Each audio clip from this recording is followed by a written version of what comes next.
I have always been here. Nope. Damn. I have always been here.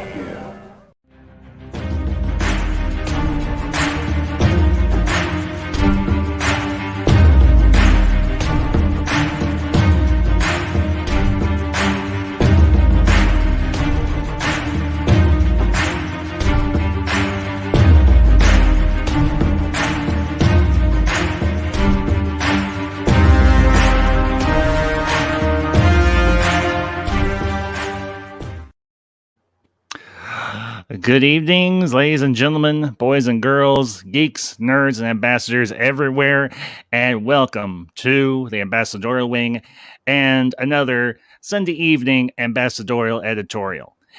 And it is a pleasure to see you all once again. It is great to have my first guest of the evening, and I'm sure there will be more coming in. You know him, you love him, Mr. Zach Leary. And Zach, it is a pleasure, as always, to have you with me. And this, as you said before we got started, this should be a fun stream. I never want it to be said that I do not give equal time to different fandoms. And for most of you who know, I did a stream last Sunday night, we talked Marvel.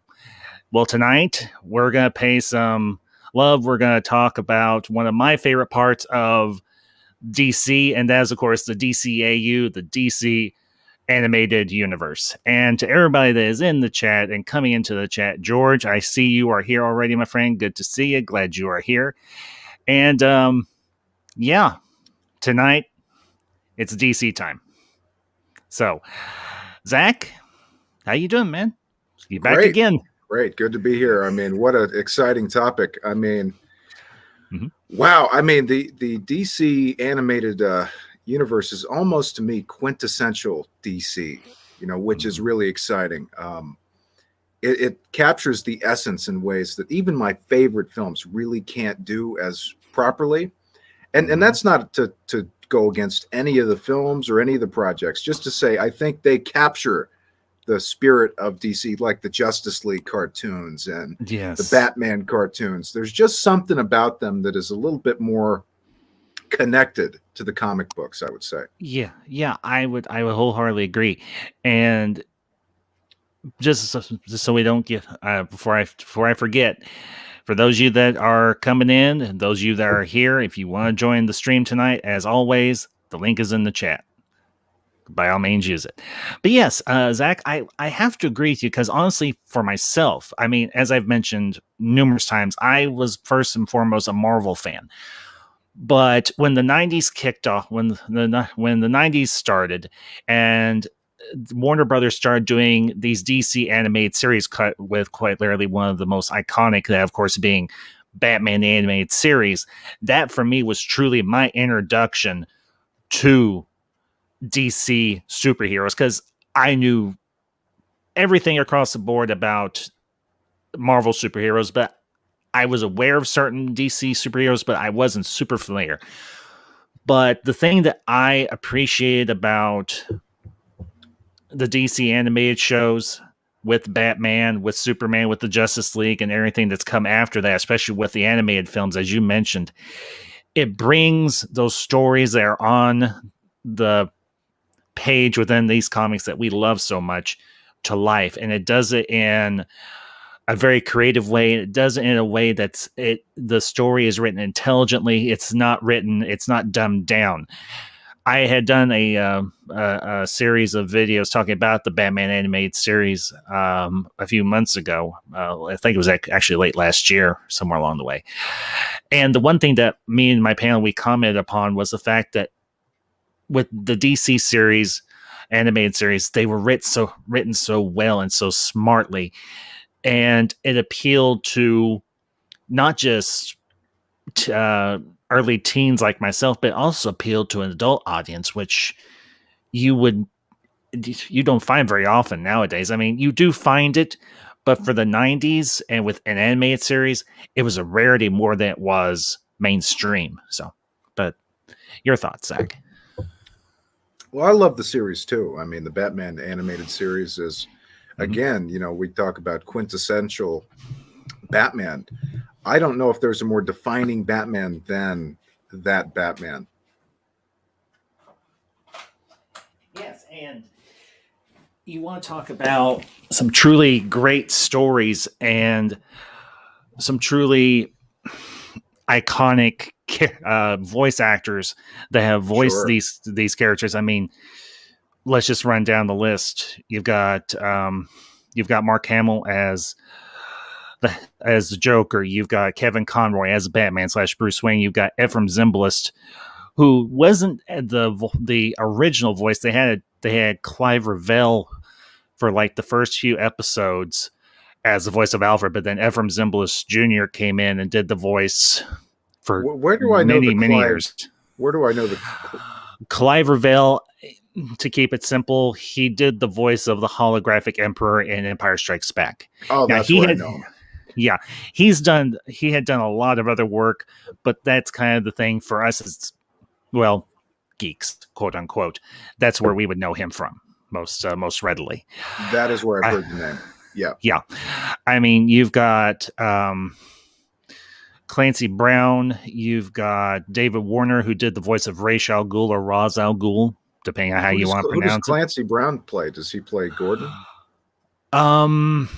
No, if I remember correctly, he did the voice of Harvey Dent of Two-Face. Oh, that's right. That's right. If I remember correctly. I know that he later on, he did the voice of Mr. Freeze in a later Batman animated series called simply The Batman. And that was a voice role that he took on for a while. But with the original animated series, the one from the 90s, you of course you had trying to think who else was in there. There's a lot of people who made guest stars as voice actors for the series, but I can't remember all of them off the top of my head, and it drives me crazy. Well, you know who one of the best I think was I'm not sure if the new Batman animated series is a continuation. I believe it was its own thing, but one of my all-time favorite villain characters was in the new Batman animated series with the Scarecrow, who I thought was a phenomenal character. Oh, yes. I mean, the interesting thing with the animated series is that they were able to bring in so many of the different rogues from Batman's Rogues Gallery, and they did such a marvelous job of balancing out the stories to where you didn't get the same villain each and every week. The other interesting thing was they did stories that weren't often centered around the Rogues Gallery or the villains. It was more smaller stories that dealt with organized crime in Gotham, because you had a character, one gangster in particular called Rupert Thorne, who was actually voiced by Ed Asner. And that was a great character as well. And I want to say to the chat, Benson's, Tim Possible, good gentlemen, good evening or very late evening to you both. Hope you all are having a good Sunday, and thank you all for being here. So, and I'll bring up Benson's comment here real quick. Hey, Ambassador, my insomnia is bad this evening, so I'm glad you're here to keep me company. Hope you're doing well. Benson's, you too. It's good to see you as always. So. And I'll bring up George's comment here because Clancy Brown also voiced Lex Luthor in the DCAU. Yeah, Clancy Brown did the voice of Lex Luthor on Superman, the animated series, and he also did it for Justice League and Justice League Unlimited. And I think he even did it for a few of the animated films as well. I can't remember which ones exactly, but I know that Brown had a long career or a long run as the voice of Luthor in the DCAU. So, hey, Tim and George, if you want to join me and Zach, link's up there. Use it. But, yeah, as I was saying, with the Batman animated series, this was a very grounded and a very real world. It wasn't too far-fetched for us to believe, but it still had that comic book aesthetic. And the way that they designed the characters and the way that they designed the world was very beautiful to look at. Even as a younger man, I could appreciate the artwork and the animation style that they employed for the animated series, and not just for Batman, but they also drew certain elements for Batman and put them into the Superman animated series as well. So, but Zach, your thoughts? Well, no, I am very fond of that art style. I kind of wish they would bring it back, to be honest with you. I mean, there was something very gothic and interesting about the way they did that show. And you had, as you said, tons of room to do pretty much whatever you wanted, which is really what, as a storyteller or as an audience member, you want. You want a show that really can go in a lot of different places and surprise you and do interesting things. And what they really had was Batman Unleashed. There was no plot structure. You could do a different show every week, a different villain every week. You could invent new ones, which they did. At least they brought in ones I hadn't heard of before. So all of that stuff is great, and you have tons of great little stories. The Joker with his poisonous sail barge, and Captain Clown, and the just so many great stories. I mean, there are so many good ones. There's a few bad ones too, to be totally honest with you. But sure, yeah, I felt Bruce was a good character in the series too. Conroy did a good job playing Wayne at the same time. It's like going back to that Captain Clown episode where Alfred is losing his mind. He's like, "I've drawn you a bath," and Bruce walks over, and Bruce walks over to the thing. He's like, "Alfred, what's going on?" He's like, "I've drawn you a bath." Yes, tons of great stuff. Tons of great stuff. I remember that episode very, very well. Yeah, that was one of those great caper episodes by the Joker, and anything with Mark Hamill is an instantaneous win. So he could be scary in that show too. He could be creepy. Yes. Do you remember that episode where he ran that guy off the road? Yes. Joker's favorite. Yeah. So, and I want to welcome George. George, if I can get this. Okay, there we go. George, good to see you, bud. How you doing? I'm doing all right. Just got back from a vacation. I'm trying to get the rust off for work. Oh, there you go. Dude, I hear you. Well, glad to have you join us this evening. So, me and Zach just been chewing the fat, talking DCAU. Any thoughts you want to share and everything? The floor is open. This is kind of an open discussion. We can go back and forth on any of the stuff in the DCAU that you want to. So, floor is yours, bud. Well, for me, because I grew up in the late 90s, early 2000s, so I wasn't alive when Batman the Animated Series original run came around. So for me, I watched the reruns of it. What was really new was earlier on Superman the Animated Series, Batman Beyond, and then Justice League Unlimited, and even Static Shock. So I remember watching new episodes of Justice League on Cartoon Network. I remember when the premiere pilot part 3 episode premiere came on. I remember watching that. I remember watching the Superman the pilot for Superman the Animated Series, Last Son of Krypton, at my cousin's house. So I have a lot of memories. I remember watching Batman Beyond: Return of the Joker on TV for the first time. Yes.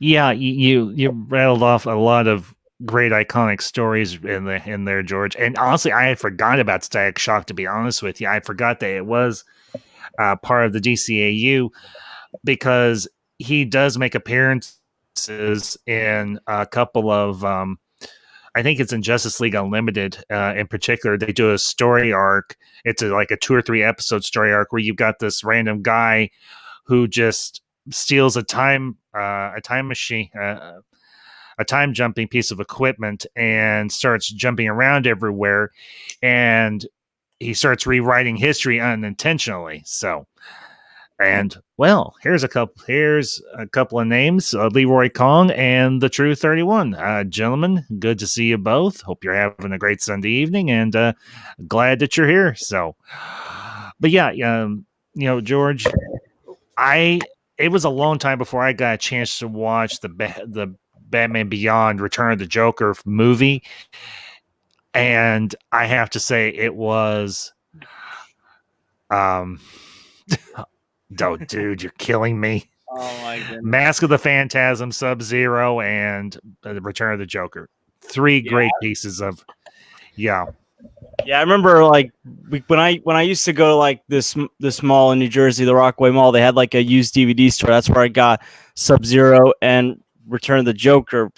Mask of the Phantasm I found almost 2 years ago at the Barnes and Nobles in Manhattan. I live on Staten Island, so sometimes I go to Manhattan, and I remember I made a few trips to buy a few DVDs at Barnes and Nobles because they had some DVDs that movies I really wanted, but they're expensive. They're a little pricey down there. They are. Some of them I got for like $10 or less. That's a lot. That's lucky. Pricey. You're lucky. You're very lucky, George. Yeah, well, I have the money to spend for them though. So no, I hear you. I have maybe 500 of them DVDs. Yeah, I don't collect Blu-rays. I collect DVDs. No, that's what I'm talking about. We had a place out here. It's only in the Pacific Northwest called CD Game Exchange, and they would have a dollar section, and they had scrubbed everything. You never had a problem, and I think sadly COVID killed them. Yeah, it was a cool place.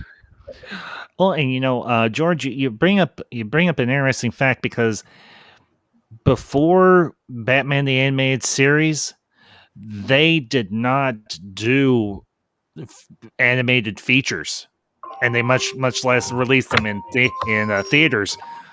But with Batman the Animated Series, they released Mask of the Phantasm in theaters, but unfortunately, it didn't do particularly well, which was kind of sad. But it didn't deter the Warner Brothers and DC from keeping it going, and they would release Sub-Zero later on. I think it was like in season 2 of the animated series, and then of course you would eventually, when they got to Batman Beyond, you got the Return of the Joker film. So that for me was, I finally got a chance to watch all 3 of those, and I love the stories that they tell. Of course, Sub-Zero is right up there as one of my favorites because, well, as everybody knows, I'm a huge Mr. Freeze fan. And that's what the show's known for, doing justice to Mr. Freeze. Yes, yeah, absolutely. And I want to send a quick shout to the chat, chatting it up. Chad, good to see you this evening. Hope you're having a good Sunday. We're talking DC tonight, so Chad, if you want to join us, and Truth, the same goes for you, and links there. Come on in. So, well, the Return of the Joker, may have one of the most, I would say, perhaps the most iconic death of the Joker in it. I mean, I think that death was maybe the best death they've ever done for the character, where Batman goes into the movie theater and sees what the Joker has done to Robin. Yeah. And then how Robin shoots him at the end.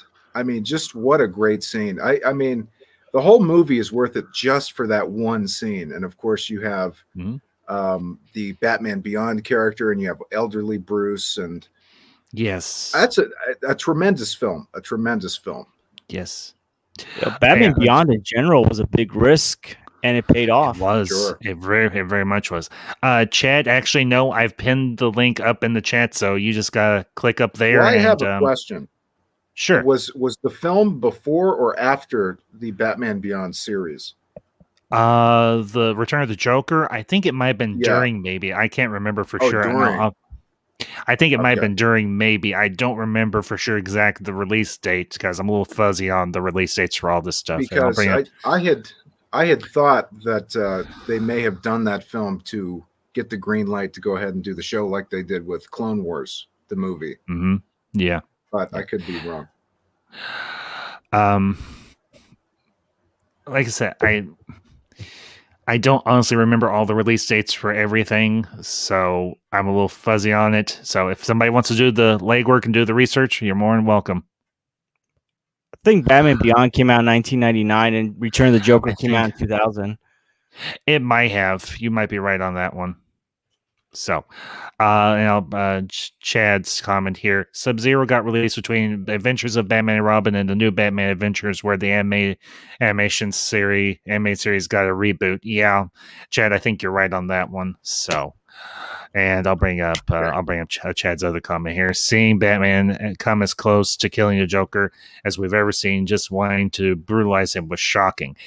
Yeah, I've actually seen I've seen a clip of where McGinnis is taunting and teasing the Joker there in the warehouse or wherever he's at, and he's really playing mind games with the Joker, and he's like, that's why you never killed the Batman, because he could never make you laugh, he could never talk. He's like, well, I love to talk.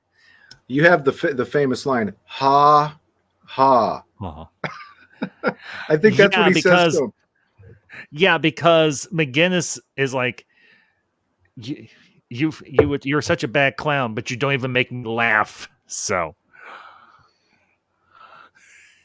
but yeah, and again with Batman Beyond, the series was written not intentionally for a mature audience, but it was written in a way that appealed to a mature audience, and it also appealed to a younger audience, which, let's be honest, is rare nowadays. I mean, you do get highlights of it here and there, but what DC did with their animated series was to really bring in writers and directors and voice actors to do these stories and do them in a way that would be entertaining for a broad audience. But amazingly, these were shows that were run during on weekday afternoons and on weekends for kids. The new Batman animated series is one of the most interesting parts of this whole thing. It's like, why didn't they just do another season of the original? And they changed up the art style a little bit. I didn't like necessarily their concept of the Joker without the red lips and with the black hair and they kind of took the art direction a little bit in a way I didn't really care for. But yeah, like, have you guys ever saw Animaniacs? Because that's what Joker reminded me of, his design. No, I haven't. Okay. George, I know what you're talking about. Yeah. Honestly, I know a lot of people had gripes with when they did. Well, everything's on HBO Max for those of you who know or may not know. When they split it up into 3 seasons, and when they got to season 3 and they changed the animation style, George, I do know what you're talking about, because you have the beady eyes with no irises or anything, right? And it's all very angular and very sharp, angles for the design of the characters, and it loses a little something. The stories are just as good, I would say, but yeah, the animation style was very jarring. I can understand the gripe there, but I still love the stories that they tell, so that's why I still go back to this. I'll still watch all 3 seasons of Batman the animated series. So, George. Here's the other interesting thing about the new Batman Adventure. So while the animation kind of changed and looked a little more kid-friendly, the storylines got a little darker at the same time. Like, I remember there was one episode where Scarecrow supposedly killed Batgirl, and Commissioner Gordon went on a hunt for Batman. He hired Bane to go kill him. Yeah, I remember that one very well. It's called oh shoot, I can't think of the name of the episode particularly, but I know. But it turns out that Scarecrow had sprayed Barbara with fear gas or fear toxin, and it caused her to have that whole hallucination. So, and it involved the word edge, and I don't know if it was over the edge or the over edge. the edge. That's it. Yeah. So, but that wasn't like just the only one. Like, there were some episodes where like some of the characters were like bleeding. Like, it wasn't gory. It was like a few cuts, but it was like still they weren't afraid to add blood a few times. If you want to play this video, you can check out the Scarecrow from the new one. I think that was the best change they did. Yeah, hopefully it won't get me taken down. Well, it we can shouldn't. hope. I mean, we are commentating on it, so Yeah, should I be can okay. pause it. I can pause it periodically, and we should be okay. see if you can just get his voice. Oh, I know exactly what you're talking about. Yeah, I've seen this one before, Zach. By a guy named, I think, Jeremy something did the voice. Jeremy something. Yeah, I'll back it up, and it's only 2 minutes, so we should be okay. If not, I can edit it in post. That's one of the great things that YouTube will let you do now with live streams is you can edit stuff in post. And CC, I see you down there. Now, if you're feeling up to this tonight and you want to join us, you can. But if you're not feeling up to it, you can bow out. I'm not gonna force your hand, but I'll bring you in. So, give me just a second. So, hey, CC. I shall be on my best behavior tonight. Okay.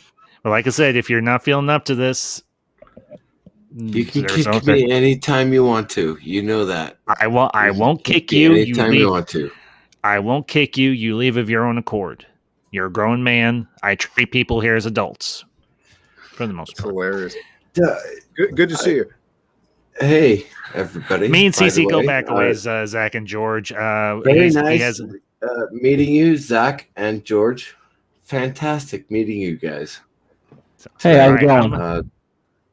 I'm going to play this thank clip. You, Ambassador, for letting me be on the stream. George, CC, you are always welcome. I don't care who you associate with or anything. You're always welcome here. So, all right. Can you do... That's the thing is I have not done my comparative religion streams for 8 months now. I know. I know, religion. George. You've been busy. You've been going through some stuff, and I do understand that. So, but let's play this clip, and then we'll go from there. Can you do full screen? Is it possible to do full screen? Let me. How's that? Is that better? Yeah, let's try it. Well, the thing is, it's been aspect ratioed, so I don't know if this is going to really do any good. Who's sharing your screen, though? Are you sharing your own screen? Yeah.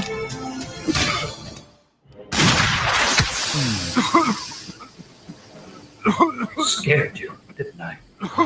I know that voice. Skip ahead. That's Jeffrey. I know that. That's Jeffrey Combs. I know that voice. I know that actor. That must be who it is. Yep, that is Jeffrey Combs. Yep, I was pretty close. I said Jeremy. I was close enough. Can you skip Jeffrey ahead? Combs. Skip ahead to where he's sitting at the table. Maybe I can even or do you tell mean you skip what back? part. No, just a little bit further back. If we had Digit 11 here, he could tell you everything. I will tell you the timestamp. Just give me 1 second. Okay. What Digit a great 11, voice. My son, Digit 11, is so amazing. He could tell you the voice, CC? the actor, and everybody. CC? 2 seconds. Zach, what's the timestamp? You can go ahead to 148. 148. Okay, give me a minute. This guy get there. Come on. Behave yourself. Oh, Mr. Freeze. Okay, all right.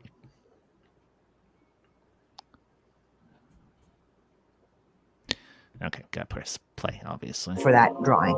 What's the use of providing me with test patients if you're going to lose them? You should have monitored him more carefully. They just had a whisper. And that whispery rasp was so scary. They realized, maybe we were trying too hard earlier.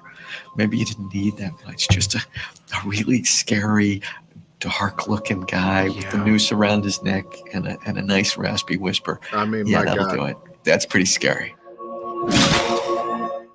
Yep. One of my favorite lines from this video, and I would recommend everybody check it out, Batman Arkham Files Scarecrow. One of the greatest lines that one of the art people says is, "We didn't even know if there was a guy in the suit," which is especially creepy. Yes, I would.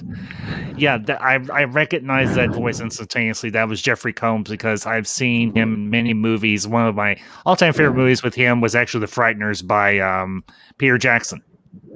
that was good. Yes. I have not seen it. So what else has he done? What is that guy from? You want someone to be scary? Jeffrey Combs.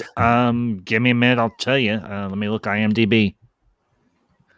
But what a great voice. I mean, you should have monitored There are him people more out there who are carefully. very good voice actors. And there are voice actors out there who do not drink as much as I do, and they should have their props put out there. Okay, Jeffrey Combs. This is the guy's name. Give me just a minute. Come on. Yeah, voice acting has always been like a big thing for me with animation. Like even like when I look back at some of the cartoons that I grew up watching, it's like the voice acting really holds up. Like for a lot of those cartoons from like the 90s. George, seriously, voice acting is hard. It is really hard to do. Not compared to acting. That was my dream at one point, to be a voice actor, like when I was younger. Well, here's how you do it: is you go and you hire guys in Afghanistan, where $1 American is worth like $1,000, and you have. I'm just being honest with you. That's how you do it. Look, okay, Ambassador, am I a racist? I'm not, but I agree with Zach at this point. No, there's nothing wrong with that statement. It's a fact. American currency converts to a lot of money in certain places. You can hire devs over there. In certain places. In Afghanistan, it actually does not convert that well. What does it convert to? It's like $1.5. No, I don't believe it. I mean, I can. No, it really is. I was a contracting officer in 2011, and so I did that a lot, and it really was. I'm sorry, the Afghanistan dollar is not worth. No, you're right. It is, but yeah, $81. Right, but I mean, you can still buy electric drill. You know, we pay $20 for that at Home Depot, right? And you're spending $80 for that same drill in Afghanistan. Okay, I've got the IMDb up here of Jeffrey Combs. This is just his acting, and he started in 1981.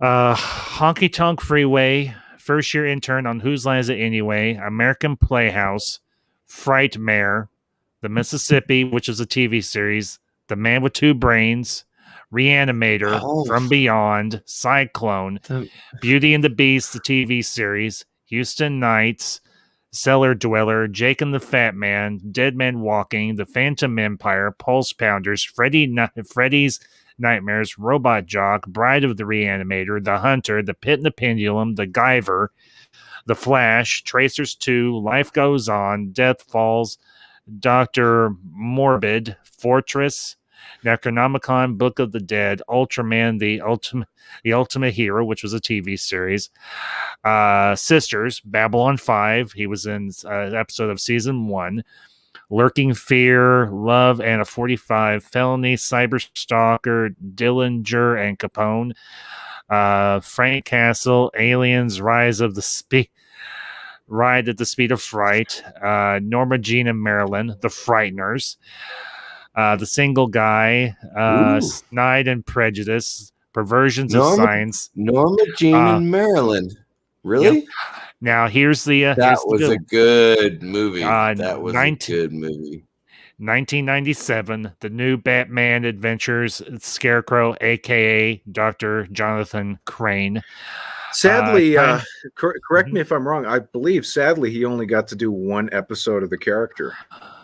Yes, Never Fear, 1997. Yeah, that's so sad because he was so good. Oh, he was. And the Scarecrow in that version is so much better than the I have to agree. Not to mention, not just with the voice, but also I agree as well. Yep. but also with the not just with the voice, but also with the character design. I would have to say that was a vast improvement from the Scarecrow that we got with the original. I'll go as far to say that it's my favorite Scarecrow in any Batman we've ever seen. I think that's fair. My grandparents had potato sack dresses that they, they had because they were children of the Depression, right? Now, here's a couple interesting. You have the Scarecrow who has a potato sack over his face, and I just go, that ain't right. That ain't right. Anyway, a couple of interesting little things, and then we'll get back on track. He was in the Spider-Man TV series as Dr. Zellner, which was a professor, and he did actually with 2 different credits for Flash Memory 2003 as Dr. Zellner and the Professor Head Over Heels 2003, and then he was in Batman: The Rise of Sin Tzu as Dr. Jonathan Crane. He did several episodes of Star Trek Deep Space Nine.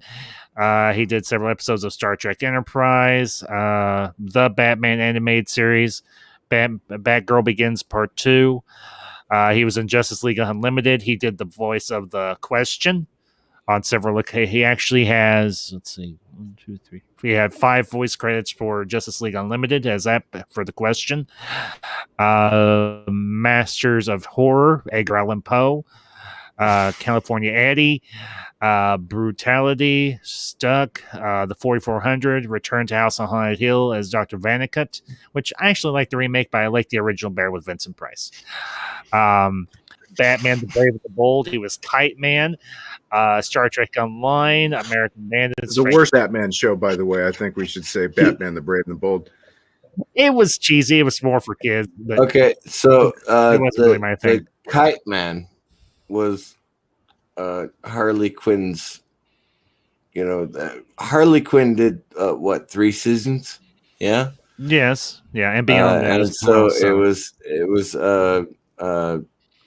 the lady who did the plants, right? What's Poison her name? Ivy. Poison Ivy was married or was trying to marry Kite Man. That's the show that I know. Okay. He did voices for Avengers, the Earth's Mightiest Heroes. He had looks like 6 credits on that one. He did some Transformers Prime. He was on Criminal Minds, Doom Patrol, for those of you that are familiar with that. Teenage Mutant Ninja Turtles, the TV series, Rat King and Dr. Victor Falco. Or I guess that's the character's real name. So, but yeah, he has done a lot. He has done a lot of stuff for Marvel and DC alike. So, I admire you, Ambassador, because you are keeping us all on track. It's amazing. It really is. Here's another new face, Chad of Chatting It Up. Chad, good to see you, man. Hello there. Happy to be here, everyone. Thank you for having me. Hi, Chatting It Up. I've never met you before. Yeah, my YouTube channel is pretty new, but I'm adding new content for a few times a week. So, okay. Oh, right on. Zach, welcome to the stream. Zach, is this another? Is this a different link? I guess that you sent me.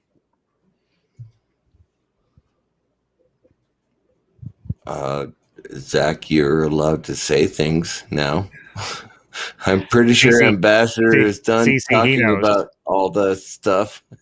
Yeah, so just a little bit of backstory. So how old was I when Batman the Animated Series got started? I think I was like 14 or so. Oh, that makes my head hurt. Don't tell your age. Just say I loved Batman the Animated Series. No, but it's important to know because it had such a huge effect on me because I went from seeing Batman Returns in the theater and then boom. Yeah, the animated series, and it was such a worthy follow-up. I was live military when Batman the Animated Series was out. So yes, I watched it. Yes, obviously every week. Yeah. And I just want to However, say, CC, just 2 seconds. Just a quick shout to the chat. Rev Kev, LDG, and Speaker for the Dead. Gentlemen, good evening. Good to see you all. Zach has pulled up another clip. We'll run this real quick, and then Chad and CC will, gentlemen can have the floor. So give me just 1 second. This is like a really short clip, but Zach, thank you for sending it to me. worries. Yeah. Yep. Right on. So far I haven't gotten taken down, so I should be okay. Oh, you'll be fine. Yeah. All right.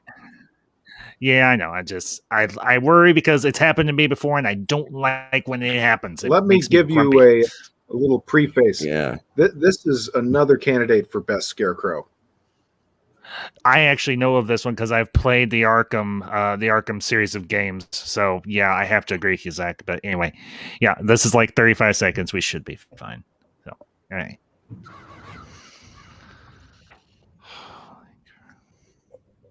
Jeez. How many more bones will you crush? How many lives will you destroy in pursuit of what you call justice? You are the product of everything you fear. Violence, darkness, helplessness. All that remains is for you to watch as I drag your beloved Gotham into oblivion. Nice. Yeah. Man, Nice. I remember the first Batman Arkham game messed me up because I played it on Xbox 360. Lived in fear of the Red Ring of Death, and in that scene when Scarecrow shows up, the game starts glitching out. I was like, no, I don't play video games at all. I don't. I mean, my computer system was built to play World of Warcraft. So my computer system is amazing. It's amazing. That's why I can do this kind of stuff, right? But I don't play games. Mario Brothers is the last game I played on NES. That's it. Okay. Well, hey, not everybody's a gamer, and that's okay. So, but to kind of get us back on track, we've spent some time on Batman. We can come back to Batman, but why don't we jump over to Superman the animated series if you fellas are up for that? Sure. Yeah, well, let me ask you. I mean, which Scarecrow has the better voice? Definitely Jeffrey Combs. I am going to have George, Cece, your thoughts, gentlemen, and then I'll give my 2 cents. That is a very difficult question because honestly, I think my Scarecrow voice is better. I don't know about that, but okay. You know who he sounded like? He sounded like the Cillian Murphy one, kind of. A little bit, yeah. Yeah, Yeah, was that the a guy? tough one for me. I'm going to have to say most definitely the Jeffrey Combs. Okay. Now, obviously, I have to agree with that. Yeah, absolutely. But to kind of just always respect Jeffrey Combs the most from the part from Well, he played Wayoon on Deep Space Nine. Okay, I would say you have creepy and you have badass, right? But that's kind of the difference between the two, I would say. Yes, yeah. Definitely. So I think I'm. I like to think of myself as badass, but I will accept creepy if you think that's what I do. Speaker for the Dead, my hair just got gray due to that comment. I feel so old now. Speaker, I don't want to hear it. You are not much older than me, so just stop it. Hey, man, I like to think of myself as, what was it that one guy described Superman as? Old but spry? Yes, and there's a time traveling episode within, I think it's Justice League or Justice League Unlimited, or maybe it was Batman Beyond. I can't remember because I remember Terry McGinnis being in the episode, and they actually Superman and Old Man Bruce meet each other, and Bruce and Clark or Superman says, "Oh, Bruce is gonna outlive us all. He'll even outlive me. He's just that was in stubborn to Batman die." Beyond. It wasn't time traveling. It was when they introduced the Justice League. Yeah, the future Justice League. Yeah. I remember that episode. I do remember when Bruce met Superman like 60 years from Gotham, and Bruce said, "I wish I had your DNA." I think we'd all like a little bit of Kryptonian DNA. Because Kryptonian DNA, yeah. And he said that, and I laughed. And I watched the rest of the movie. Just go ahead, carry on your conversation. I'll interject when I think it's necessary. Okay, that's fine, CC. You know that. Well, if we kind of want to jump from over to Batman to Superman, we can, of course, talk about the crossover that they did when the two series were still running concurrently with one another. And that's, of course, I think it was like a 2 or 3 part arc called World's Finest, where Batman and Superman actually do team up. And, of course, you have their 2 best-known villains teaming up. You have Lex Luthor and the Joker working together. That was a heck of an arc right there. And you had Clancy Brown and Mark Hamill playing off of Kevin Conroy and Tim Daly. Yes, Clancy Brown was absolutely brilliant in that series. Yes. Well, I think Lex hated the Joker, which made everything so much more fun. Yes, he did. I think the money shot of that series was the cat fight between Mercy and Harley Quinn. I think you're right, because Mercy was kicking the ever-loving snot out of Harley. Harley may be crazy and limber, but Mercy, she's a trained badass. Yeah. And I have to say, now, I love the character of Mercy. Everybody says that Mark Hamill is the Joker, right? He is. Yes. He's one of the best. Okay. Mark Hamill is the Joker. Got it. But when we're talking about series like this, where Clancy Brown just stole the entire show. Well, I would concur in saying that he has been historically, in my view, the best Lex Luthor out of any of them out there, including the live action versions. I would argue that. I think it was Jonathan O'Shea from Lois and Clark, The New Adventures of Superman. I have not seen really. That. He was really. You the think first that? season, he was a fantastic. It was the first time Lex Luthor was cast as the ruthless businessman type. I really have to disagree with you. I think Clancy Brown is the best ever.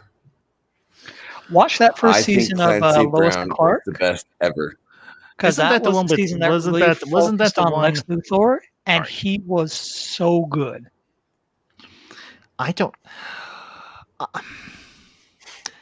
would make an argument. I mean, I know we're focusing on the animated stuff, but a short deviation, then we'll get back on track. Okay. I would say one of my favorite live action Lex Luthors is actually Michael Rosenbaum. I liked his portrayal in Smallville. Michael Rosenbaum. Yes. Oh my God, I love. He was a little young, though, wasn't he? How old was the character? The character was supposed to be young because this is when they were in high school, right? And that, yeah, exactly. It's Smallville, right? Mm-hmm. I love Smallville.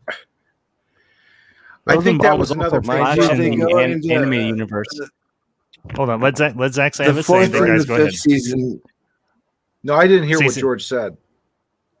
Oh, Rosenbaum was also the Flash in the DC animated universe. I wanted to add that in. Oh, he was the Flash? Oh, nice. Voice the Flash. Oh, he did. I forgot about that. Thank you, George. Go ahead, I will always go with Rosenbaum. Always. Okay. Well, I would say the other favorite version I have is Kevin Spacey. You know, not to address him as in terms of personal character, but the performance I thought was pretty good. But there's nobody really who has captured the character like Clancy Brown, in my view. And of course, you have to pair that performance with the great writing that you had throughout the series, throughout the spin-offs, and throughout his performances. Is you had just great writing. Did you want to say something to me, Ambassador? No, I was just wanted Zach to have his say, so that's all. Go ahead, Zach. No, yeah, I'm gonna stop talking, but I think the guy on Superman 1982, Hackman. Who was Gene he talking Hackman. about? Hackman. I think Gene Hackman was the best Luthor. He was goofy. He was a little too goofy for me, you know. I do like the performance though, but it was a camp performance. But that it works within the context. Really? Yeah, it was meant to be. You think so? It was meant to. Yeah, but Cece, here's the thing. This is it was. You have to remember the decade that the Superman movies took place in. It was meant to be campy. It was meant to be cheesy. That was the idea. Yeah. We wouldn't get a real serious portrayal until we got into the animated series. To be honest with you, with Clancy Brown doing the voice of Lex Luthor and Superman the animated series and Justice League and Justice League Unlimited. So and then of course you had again. For me, it's Clancy Brown and then Gene Hackman. Okay. But that's my personal choice. You can make your own choices, whatever you want. But I think Clancy Brown is brilliant.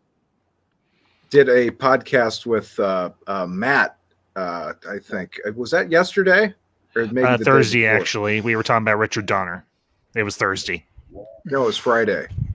Was it Friday? No, yeah, it was. Yeah, it was because I had my Babylon 5 stream beforehand. You're right, Zach. Couple of days ago, but it was Friday. Yeah, it was Friday. We described the whole thing as being a sort of a campy movie, but in a good way. You know, not in a bad way, in actually a great way, in the same way that the Spider-Man films are, the Sam Raimi ones, a great camp comic book thing. So I would kind of characterize it as that, but. Yeah, I mean, I love the Clancy Brown Luthor. He's kind of a tough character to pin down, and I'm not a big fan of young Luthor in the Snyderverse and in Smallville. To be totally honest with you, that's fair. Well, you cannot equate Smallville and the Snyderverse. You cannot equate those. Well, I can compare the age of the character. Well, you can choose to, but you should not. Well, it's his prerogative, CC, just as it is your prerogative to have your position. So, well, I wasn't commenting. Well, first of all, let me just clarify. I wasn't commenting on the performances. I was commenting on. I prefer a seasoned business veteran Luthor. I get that. Yeah, I do get that. Oh, so. Absolutely. Same here. I agree. Yeah. So Clancy Brown would have been better. However. What you had was two high school kids. They grew up together. They live in the same town. They're in Smallville, right? Yeah. Mm-hmm. I honestly thought that Ambassador, help me out. What's his name? Rosenbaum. Mm-hmm. Rosenbaum did a fantastic job as he did. Luthor. I agree. He did a good job. So, and I want to send a shout out to Clancy would not have been able to do that job. I think he could have, but the thing is, they wanted to cast these characters as younger than what we would know them from. So that was the whole. That was the whole point. That was the whole point. So and Dennis Medina here talking about how Dean Cain is the GOAT. I don't know about that, but I think he was great. He was really, really good in the show. Dean Cain did the perfect Superman for the job that he was doing at that time. How many of you were alive in the 90s? Lift your hand, right? I was. I think we loved Dean Cain in the 90s. We loved him. Well, I won't say I loved him, but I did enjoy his performance. I did enjoy Lois and Clark for the most part. I didn't watch it all the time because it wasn't just job. He exactly. did. He did his job right. He did. I was a teenager at the time. What the hell do you think I thought of Lois and Clark with Terry Hatcher? Like, just being real here. Exactly. Well, Now to kind of no, steer us. don't ever ask me about Terry Hatcher. Wink. Okay, wink, we won't. Nudge. Know what I'm saying? Know what I'm saying? Okay. Yeah, CC, we get it. So, but getting us back on track, you want to talk about Superman the Animated Series.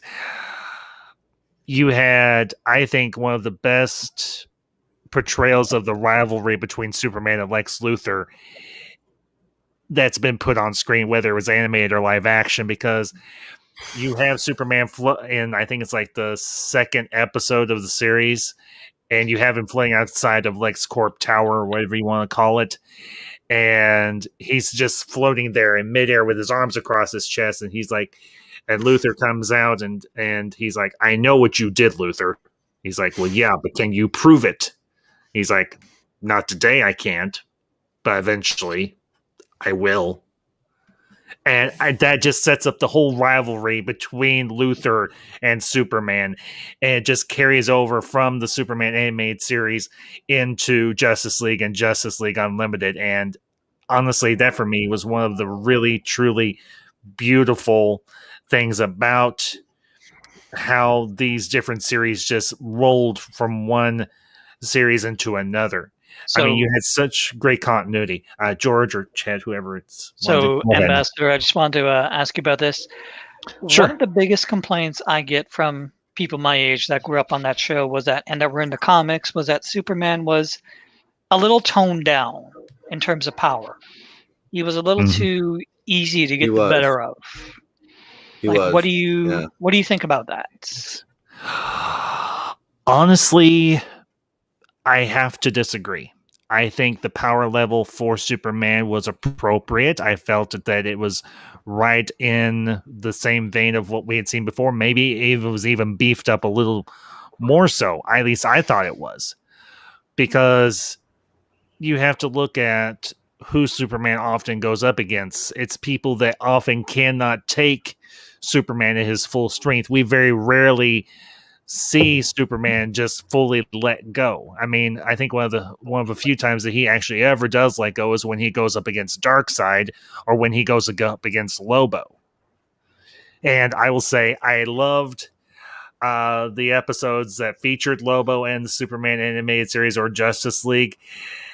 I can't remember the name of the actor who did the voice, but I know the voice so well, and it's going to drive me nuts. Chad, help me out here. Who is it? I can't even tell you the name, but we know the voice. Like, it's very distinctive. Yeah. You know when he's showing up. Yeah. Who are you talking about? Which character? Lobo. Lobo. Who is Lobo? Who is Lobo? I can look it up for you. Yeah. Okay. Thank you, Zach. Appreciate that. Let's see here. Oh, but we're talking about generations of Superman, yeah. Well, so no, we're talking about the DCAU, the DC animated universe. No, CC. I understand that. Brad Garnett. Brad Garnett is. I knew it. Yep, because he was Robert on Everybody Loves Raymond. I knew that voice. Oh yes. And you also have John DiMaggio, who's another great actor. Robert is the brother of Raymond. Yeah. CC, we know. Yeah. Fantastic. Zach, who was that other name that you mentioned? Let me see. John DiMaggio, who also played the Joker in one of the films. I forget which one. He did a great job. That's right, though. He did. He did. Now, I forget what movie he played the Joker in. He played in the one where the Joker beats Robin with the crowbar. Oh, Under the Red Hood. Not the Killing Joke. It was not the Killing Joke. It was no. The Red Hood. Under the Red Hood. It was under the Red Hood. Yeah, the Red Hood. It was Under the Red Hood, and that was a very intense story. It was. It was a DCU animated films, in my opinion. I have to agree. The best. Because definitely it brings to life the death of this was the Tim Drake Robin, wasn't it? Yeah. No, Okay. not Tim Drake. No, it was Tim Drake. Yeah, you're right. Yeah. Okay, I thought Tim so. Drake. And not just the monologue, but this is one of the things I love about the animated movies for DC.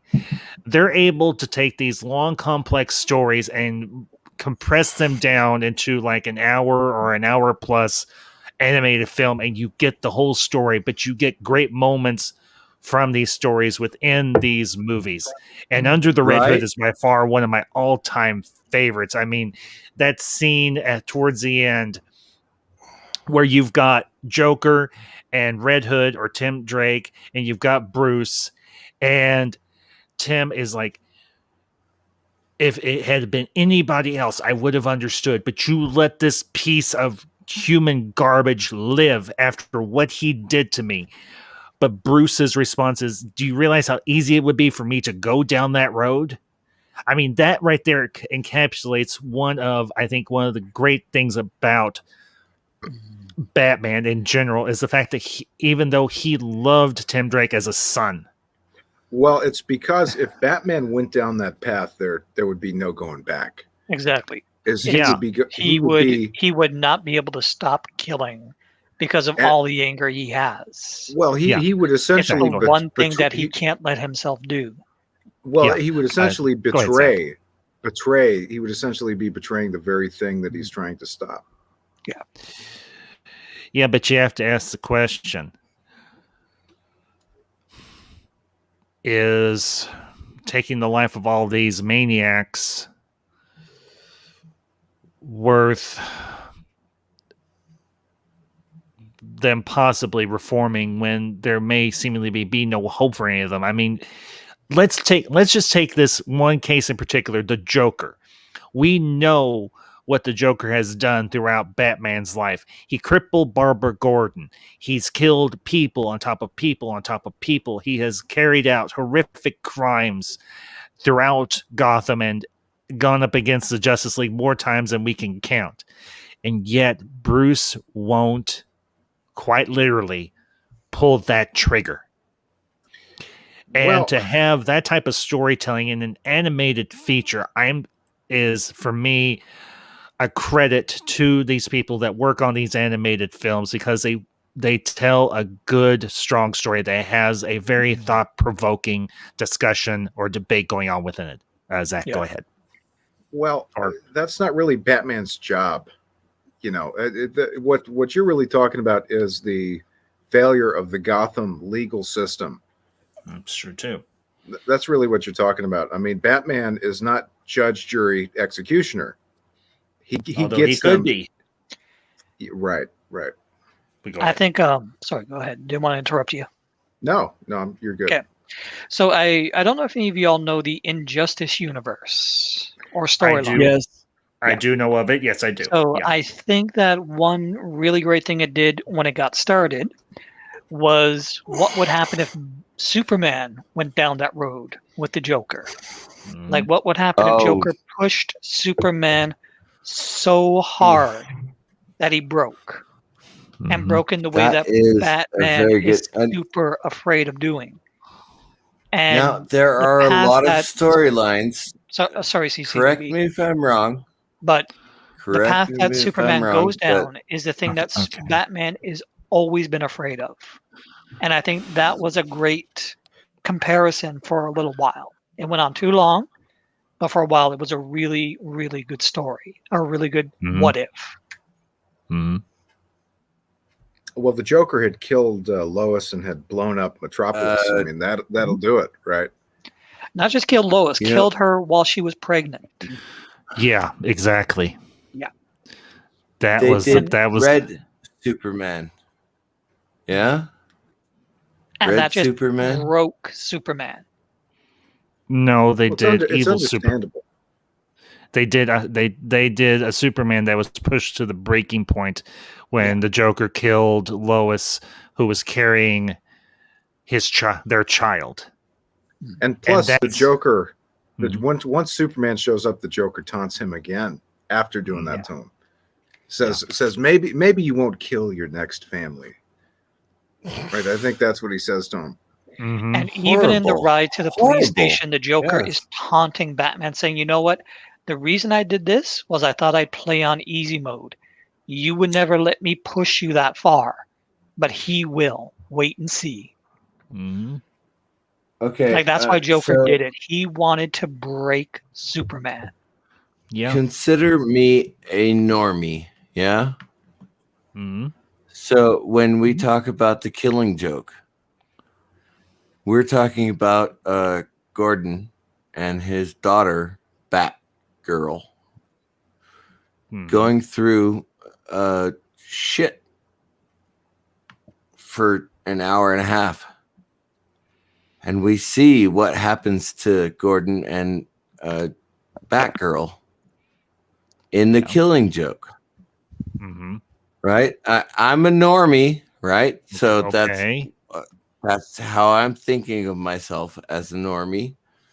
All right. A lot of people don't even know what the Killing Joke is. So fair enough, I'm not actually a normie, but Well, the comic was a tremendous comic, and I think I got It the was. comic when I was, you know, a long time ago. I had the comic. I think man, you know, just what a great comic, and the film is frankly not as good, but Yeah.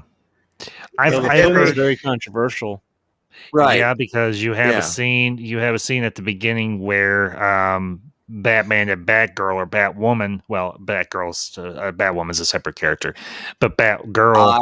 I personally do not want to see Batgirl and Batman having intercourse. Yes, conjugal relations. I know a lot of people didn't, and I think I haven't watched the Killing Joke all the way through. I probably need to at some point so I can give an honest critique, but I have seen clips of it. I do get the gist of the story. I've never had the opportunity to read the Killing Joke, to be honest with you all. it's better. It is better. Is it? That, it? Yes. that It is That's- a far better comic than the movie. Yes, far better. So now I will, and Zach, I know you and another YouTuber are going to be talking about this, but I do want to talk about this tonight because we can't talk DCAU without talking about The Dark Knight Returns. good. Yeah, Good. the animated film. Well, this is my bread and butter, so please. So,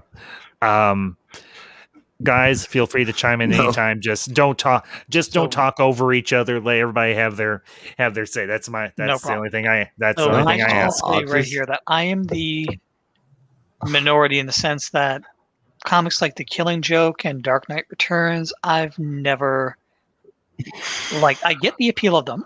I get why people like them, but I always felt like Batman is best served when he's kind of right in the middle of darkness and light. When he's balanced and not going too far. And Chatting, both film, Chatting, you and I are going to be silent during this next portion. I personally feel like they took things too far in both books. Okay, that's fair enough. So, Speak for yourself. Would you like to No problem. continue? Not you. I'm not talking about you. But would you like to continue? No, that's all I want to say. Like I get why people like the books. I really do. It's just that I've just never latched onto them the way other people do. That's fair. Not every story is going to strike with everybody else. Mm-hmm. Right. But speaking as kind of a casual DC fan, this is the Dark Knight Returns. For me, is one of Batman's best stories. It's right up there with The Long Halloween and Year One.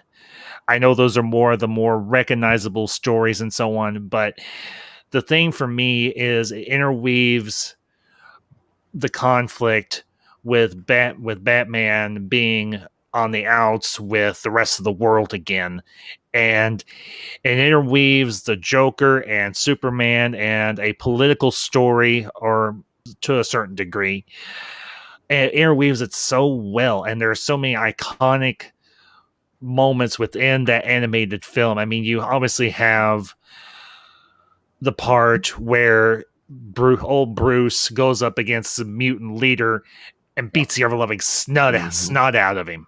After having failed previously. Yeah, exactly. And of course, you have this brand new Robin, who is a girl, and I loved the female Robin. She was awesome, and she was awesome in this. She truly was. And I'm speaking as someone who never read the comic, never read the Frank Miller comic that the animated film is based on. It's pretty much a direct adaptation. That's what I've heard, because they actually split up The Dark Knight Returns into 2 separate movies. There was a part 1, part 2, and that was honestly for me the only way you could really tell a story this big. And it does it so masterfully. The animation is beautiful because it blends classic animation and CGI very nicely. And there are just some. Am I allowed to chime in? You just said that you weren't going to speak during the whole thing, and you said no. I was not going to, but about them too. Am I allowed to chime in at this point? Just give me 2 seconds, Cece, and then yes, you can have the floor. Right on.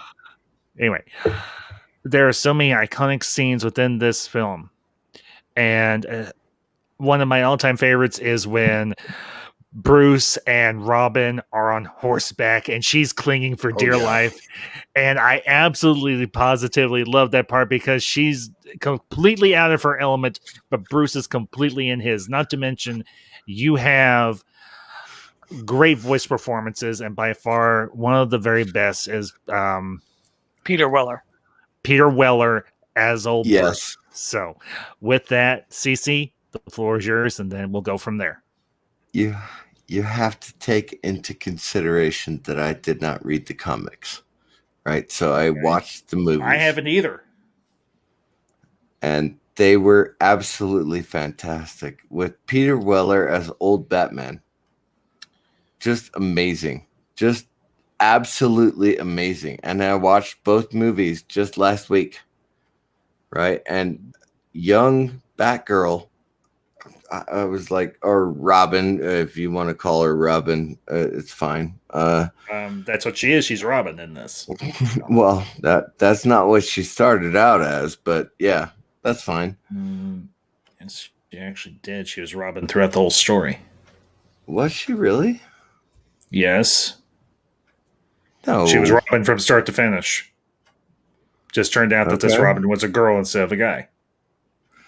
Well, in any case, and plus, let me add, I believe old Robin had died in this timeline, so that's what explains that. Right. I think that's a possibility. Yeah, I don't remember for sure, but I think you might be right. I'm almost positive. And Peter Weller did not want another Robin.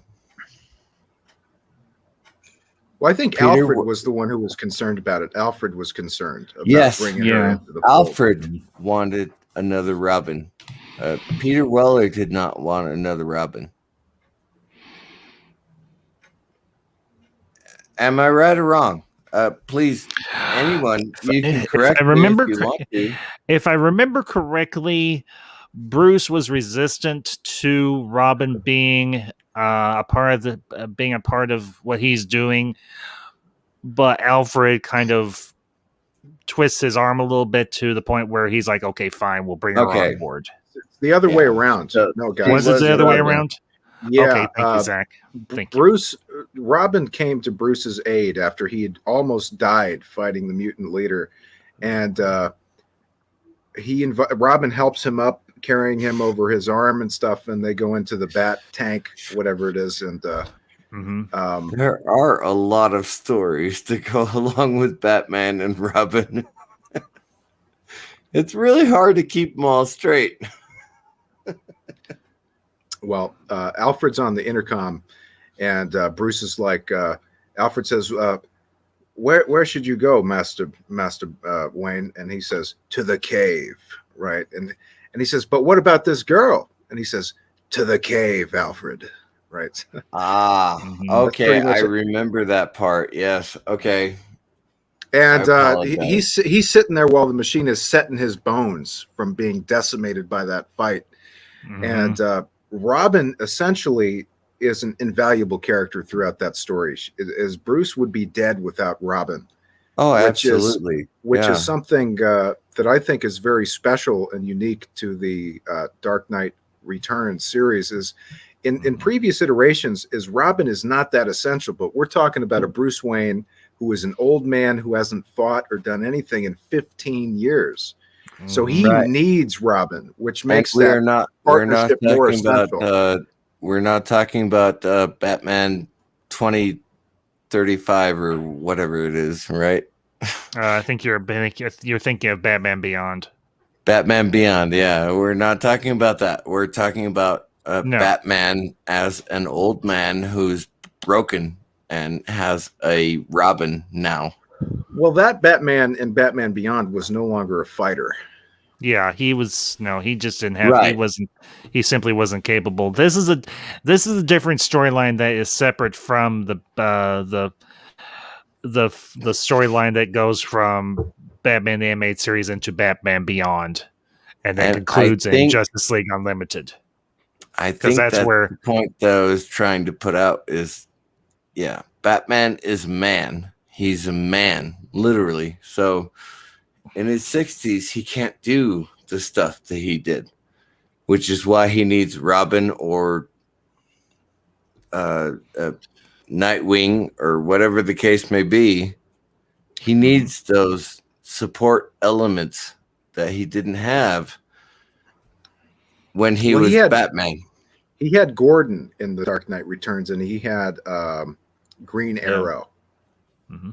So that was kind of his support system. But we've never seen a Joker so brutal and evil, I think. Yeah. Than what we saw. That version of Joker freaked me out. Agreed. Yeah. Agreed. He was a creep. He was a freak, and he was a disturbing man. And I think that character may have the most on-screen deaths caused by him as compared to any Joker. I mean, he massacred people. I really prefer the Joker who did not want to know who Batman was. Well, I don't think he did know that Joker. I don't think he knew that it was Bruce in Dark Knight Returns, but no, you're right in that version. But there's been multiple versions, right? And there have been many times when the Joker could have found out who Batman was, and he chose not to. Because I think the Joker just wanted to be in the dark of who's Batman. Well, now there are stories where the Joker knew who Bruce Wayne was, and those stories are not nearly as much fun as the stories where the Joker does not know who Batman is. Yeah? The Joker in The Dark Knight Returns was somebody who turned into, basically did not care about life, would not even eat for himself. He was institutionalized. So when he discovers the reemergence of Batman, it sort of restarts his entire psychology, and he becomes the same guy he had been 15 years prior. But Ambassador, the scene you were talking about with Batman on the horse is one of the most iconic Batman scenes in the character's history, where he says, I'm paraphrasing, but he says, I will teach you how to fight. We will defend this city. Right? He's like, tonight, I am the law, and I will teach you how to fight. And he takes a gun and he says, but not with these. And he breaks it. And he goes, and he whips out the batarangs. He's like, but with these, I will show you how to use them. Yeah. Do you remember the scene where he said, do you know how to ride a horse? And she goes, I've been on a horse. Well, what about the scene? What about the scene, Ambassador, where Superman comes by and threatens Bruce? Yes. So, Cece, if it's okay, I'm going to swap you out with Dennis, and if you want to stay backstage, that's up to you. But I want to bring Dennis in. Oh, again, I will. You can kick me off anytime you want to. Well, Dennis just disappeared. So, well, we'll switch you out and everything. And if you want to stay backstage, and you can come back. I'll bring you back in later. So, Dennis, if you're still in the chat, get back in here, bud.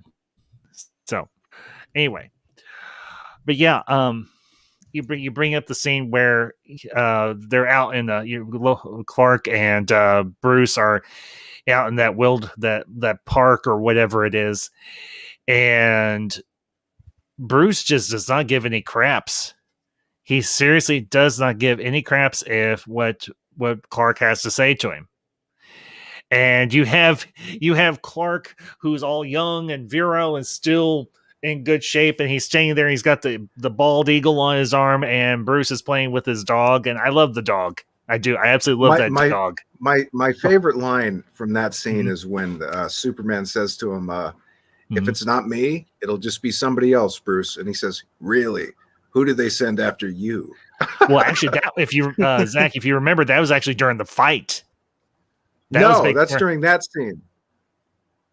That's during that scene. Yeah, he says, Bruce, if it's not me, it'll be somebody else. Well, I think he says it again during the fight when Clark says, Bruce, stay down. He does say it during the fight. I remember that. And Bruce is like, well, who are they going to send after you? Okay, here's No, you're thinking of the horse scene, the field scene. Okay, I might be. So, but the other part you said, he did say in that last part, stay down. Yeah. Yeah. Dennis, welcome. Good to have you, bud. Dennis, are you there? Okay. He can chime in whenever he's ready. But yeah, the fight between Superman and Batman, that is truly a sight to behold. And I agree with that. In the animated movie, it was very well done. I thought it was more well done than the comic. Yeah.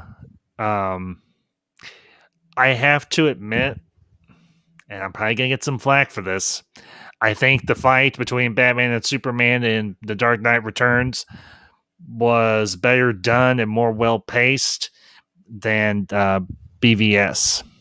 Just saying. I'll agree with that.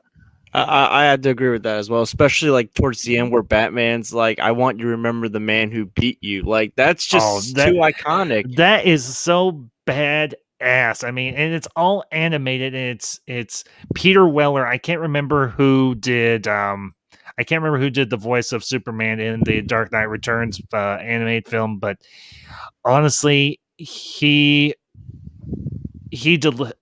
Peter Weller, this is one of his best. I think is one of his best roles, aside from maybe RoboCop, obviously. So certainly, but yeah. Well, there was just something, Ambassador, about the way he played the character. When even the small moments are just so memorable. When the two guys try and jump him in that alleyway before he's decided to go forward, and he says, "Come on," and his fist sort of balls up, and you can see that just under the surface that vengeance starting to come back to him. The whole thing is phenomenal. The whole thing is just a masterpiece. You can tell up until that point he'd been repressing the Batman side of him. And these punks were giving him an excuse not to do that anymore. Exactly. Dennis, are you there, bud? Okay. For whatever reason, he's here, but he just ain't talking. Well, eventually. Could be having mic issues. He might be. It wouldn't be the first time. So, but yeah, I have to say, as I mentioned before, I'm kind of more of a casual DC fan. Everybody knows I love Marvel. But with the animated films, and especially with The Dark Knight Returns, it gave me a much deeper appreciation for the storytelling that takes place in DC Comics. Well, Marvel does... Well, what about the potential? Did it show you the potential for what that kind of a story could do? Because for me, yes, it did. It's a stark difference between Batman versus Superman and this. Yeah, honestly, I think, as I said, and I'm probably gonna get some clapback. Okay, he might be having technical issues. Sure. It happens. We'll bring CC back in here in a few minutes. So, do we have to? But Now, I want to say that I am a Zack Snyder fan. I love everything he's done That's with the fair. DC characters, but I can still say, yeah, Batman versus Superman had flaws, and I do think Dark Knight Returns, as much as I'm down on the story, did the fight better. I thought they did the whole thing better. I do want to add with the Dark Knight Returns is that it did help. I feel like that's been a big influence for not just like Zack Snyder's Batman, but also the Dark Knight Rises. Yeah. So it's really influenced like the like Batman films for like the last 10 years, from the Dark Knight Rises, where hasn't been Batman for like a long period of time and trying to get back into shape, and then like obviously Batman versus Superman with the Batman versus Superman arc, and the fact that he's been Batman for so long and he's starting to lose his way. Mm-hmm. I just think the source material is a little bit better. I always have. I'm so impressed with the Dark Knight Returns just in general, both versions, and the film is pretty much an adaptation. And the voice actors, everybody involved, Michael McKean, who you may know from Spinal Tap, does the Joker in that. Oh yeah, I do know of the name. I think I know who you're talking about. But yeah, I loved this Joker. I love this version because, as you said, he had the biggest body count. Because when now, I will say this: that scene where he's on the talk show, they did adapt that for the Joker movie, and I think they adapted it very, very well. While this isn't the same, it wasn't the same Joker. I think what Todd Phillips did, they did well. They did a good job with him. Okay, Dennis is back. Let's see if he's up and running. Dennis, are you there? Hi, guys. Hello. Can you understand me? There we go. Yes. Yeah, we can hear you now, bud. Okay, go ahead. Sorry for coming late. My internet was like bad. No problem. No, just one thing. Go ahead, Dennis. It's about the Dark Knight Returns. I remember a theory that I really like, and I need to share it. Okay, go ahead. The floor is yours. There's this theory about the comic, not the cartoon. The cartoon actually removes this theory from in the cartoon. There is nothing about this theory, but in the comics, there is a theory about the Batman having killed the Joker in the final battle, and the scene where the Joker snaps his own neck. It's an illusion on Batman's head. There are true evidence on this scene. The scene that I believe you've seen, the one where he shoots the criminal. Remember, he grabs the M60, that BVS homage. Remember? Mm-hmm. Well, in that scene, the comic, when Batman pulls the trigger, he actually hits the criminal, and his shot becomes in black and white. The panel is in black and white because to show Batman has shot somebody. This is serious. And when he is fighting the Joker, the panel the panel becomes black and white when he puts his hands on the Joker's neck. Mm-hmm. The second evidence is the monologues that the comic removed, which I think is Miller's strong point in monologues. The guy is amazing in monologues. It's an interesting concept. And during the monologues, Batman monologues are in gray. Then Robin's monologues are in green. So Superman's monologues are in blue, so on and so forth. Mm-hmm. Why am I saying that? Because the Joker's speech bubbles, when he's giving the final speech before killing himself, are in gray. Like the same color as the monologues in Batman's head. As if Batman is hallucinating the Joker killing himself so he can preserve his own legend on his own head. Like he's delusional. I like that. I like the theory. Yeah, that is an interesting theory, Dennis. Well thought out and well said. Yeah. I like that. Chad, George, your thoughts on Dennis's theory? Honestly,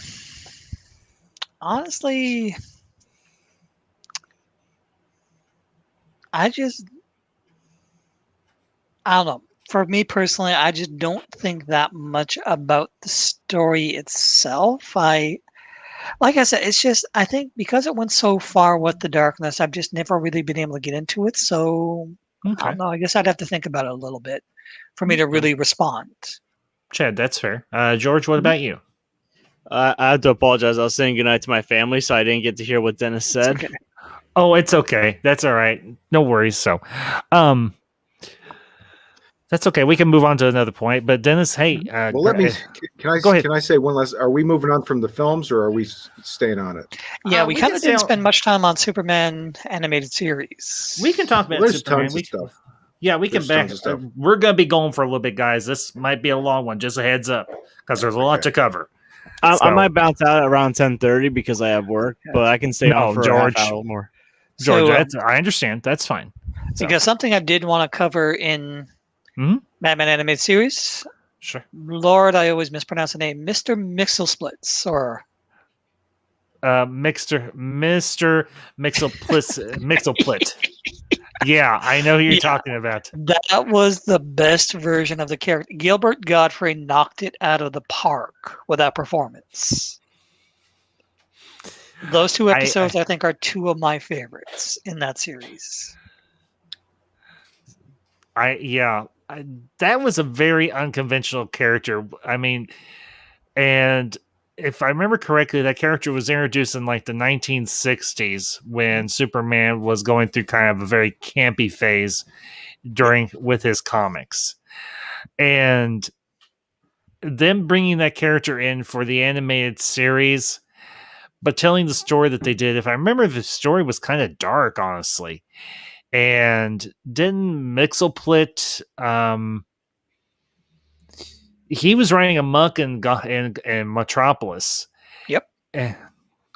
And basically he was making a contest saying that Superman had to get him to say his name backwards. And basically he would just keep doing it over and over and over, getting the better of him. Mm-hmm. And so basically next time he's like, yeah, you got to get me to say my name twice. So Superman gets him to chase him as a kryptonite rocket through the air and gets him to, what do they call it? Spell the name out using smoke signals, or skywrite his name. Skywrite, and that was, and it's just basically, you were playing with me the whole time, weren't you? Yeah, pretty much. That was so good. I had a good laugh over that. Yeah, Chad's gonna hate what I'm going to say now, but I always want to see this guy from the Whatever Happened to Man of Steel comics in adaptation, Whatever Happened to Man of Steel. You know that comic? No, I don't. Sorry, that's one I never read. It is like a Bronze Age comic. Right before the reboot of Post-Crisis, it was supposed to be the last Superman comic. Like the end for the Bronze Age Superman, like the last one. It was started like a Dark Knight Returns for Superman. In the sense, it's the last Superman story.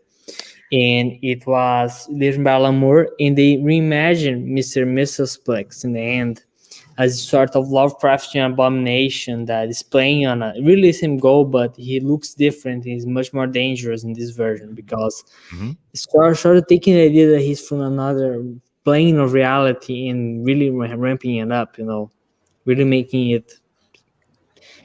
Again, Chad would probably hate this idea, but like this really serious Lovecraftian version of Mr. Mixel-Splits. Interesting. Okay. No, I'm not opposed to that, just so long as it's really well done. I don't mind darkness in a comic. I just think with the stories we talked about, Dark Knight Returns and Killing Joke, I think they took it too far. I think with Batman, there's a balance to the character that has to be struck. Too far in one direction, well, what is the appeal is lost. Well, let me ask you this. I mean, what is the heart of the Batman character? What made him who he is? Obviously, wanting to avenge the death of his parents, but of course, not wanting to become the thing he fights against. Well, the point I'm making is you have a character who has a core that is essentially a core of darkness, right? Yeah. He was who he became was born from trauma, born from you could say evil, and you could say outside forces. So in a way, if you want to take the character down a dark path, it's almost built in to the character's creation. Right.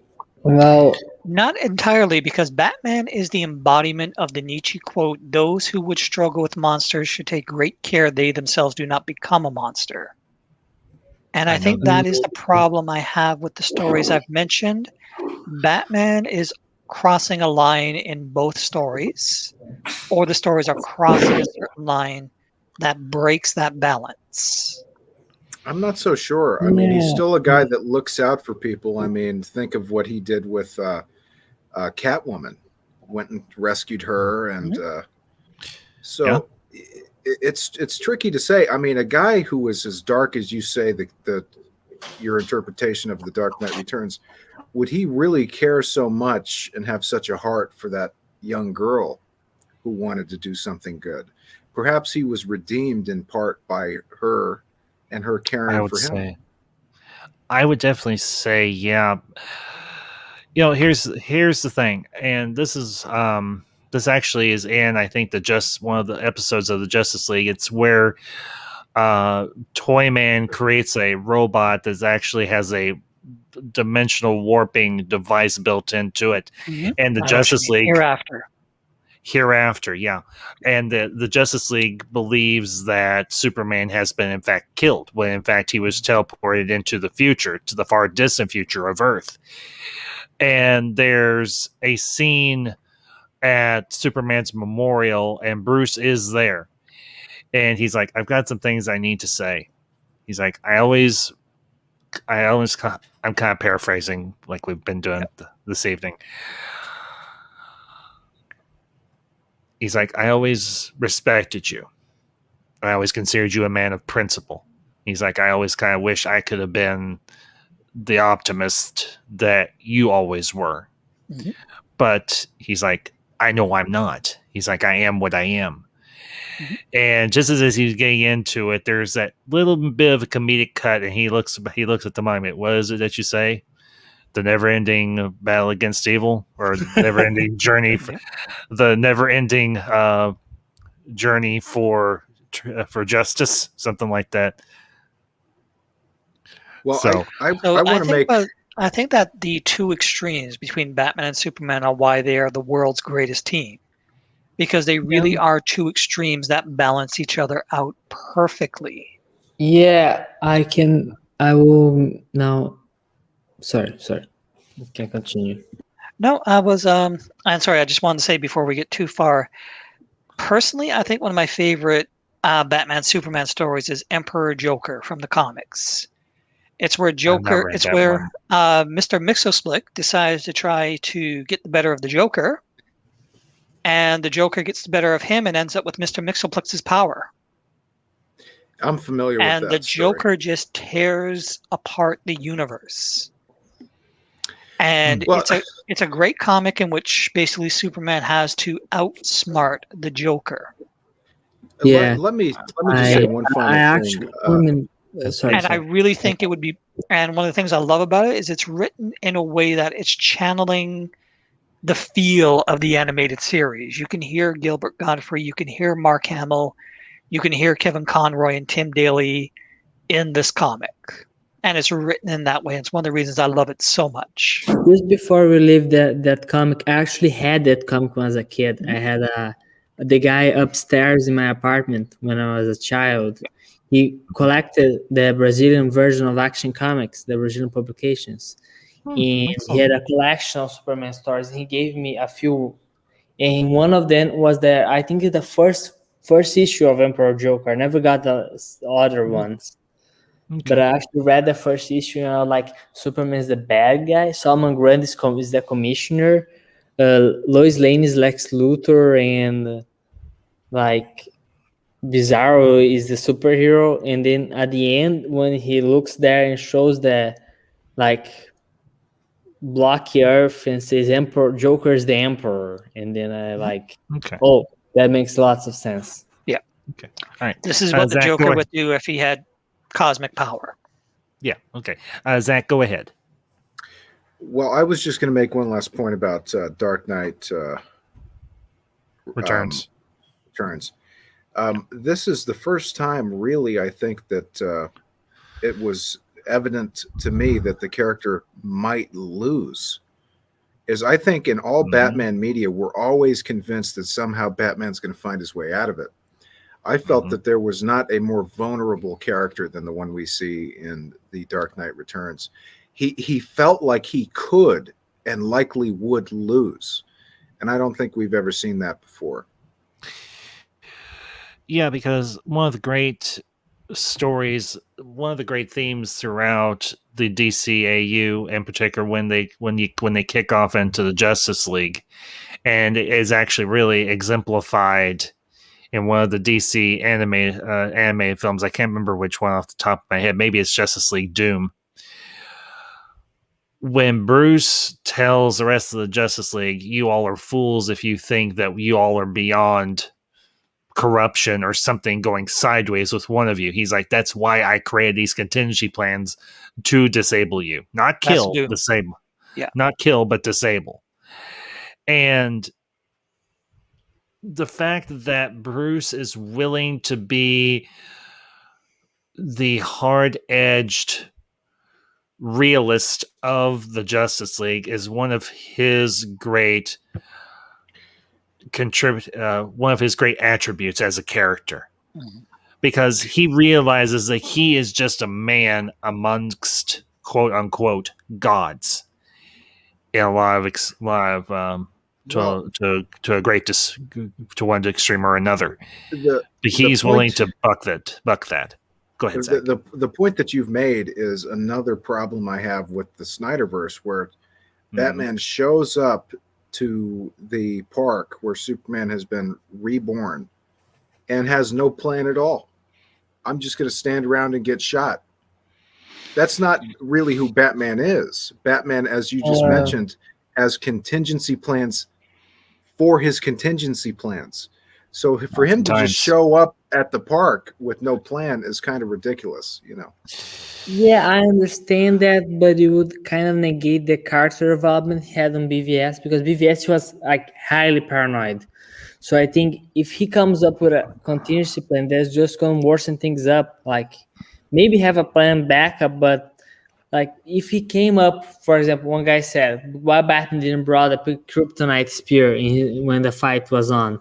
And I'm like, and when the guy answered, because you negate his character development. Both part of BVS was that Batman had grown so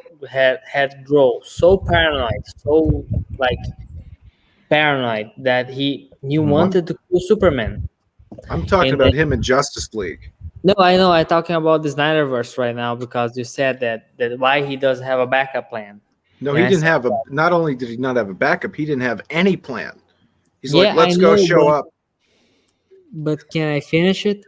Yeah.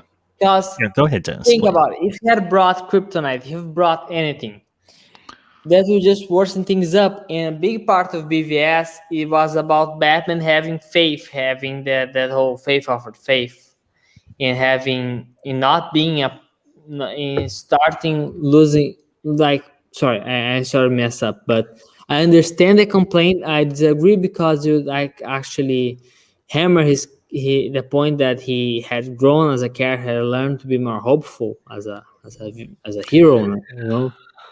Yeah, but remember the one scene he's like telling Alfred like all his decisions like are being made based off of fate, like that, like for the first time ever. So he wasn't like thinking the way that he usually does, where he's got all these contingencies. Like he probably has contingencies for himself. Like it. Yeah, but the Batman character from the animated films and series would never have shown up without a plan. Absolutely. Yeah, I have to agree with honestly that. Yeah, I agree, but it's a different version, I think. Yep. I love the Snyderverse. It's not without its flaws, but I think the pros outweigh the cons. But I can agree that is a flaw. Well, I wasn't commenting on flaws, but the fact is that the film version and other versions would not have shown up to that park without a plan of some kind. I agree. Yeah. Now, and here's the interesting thing that we do have in terms, if we look at just solely the animated series, not so much the animated movies, but the series themselves, from Batman animated series all the way through Justice League Unlimited to Batman Beyond.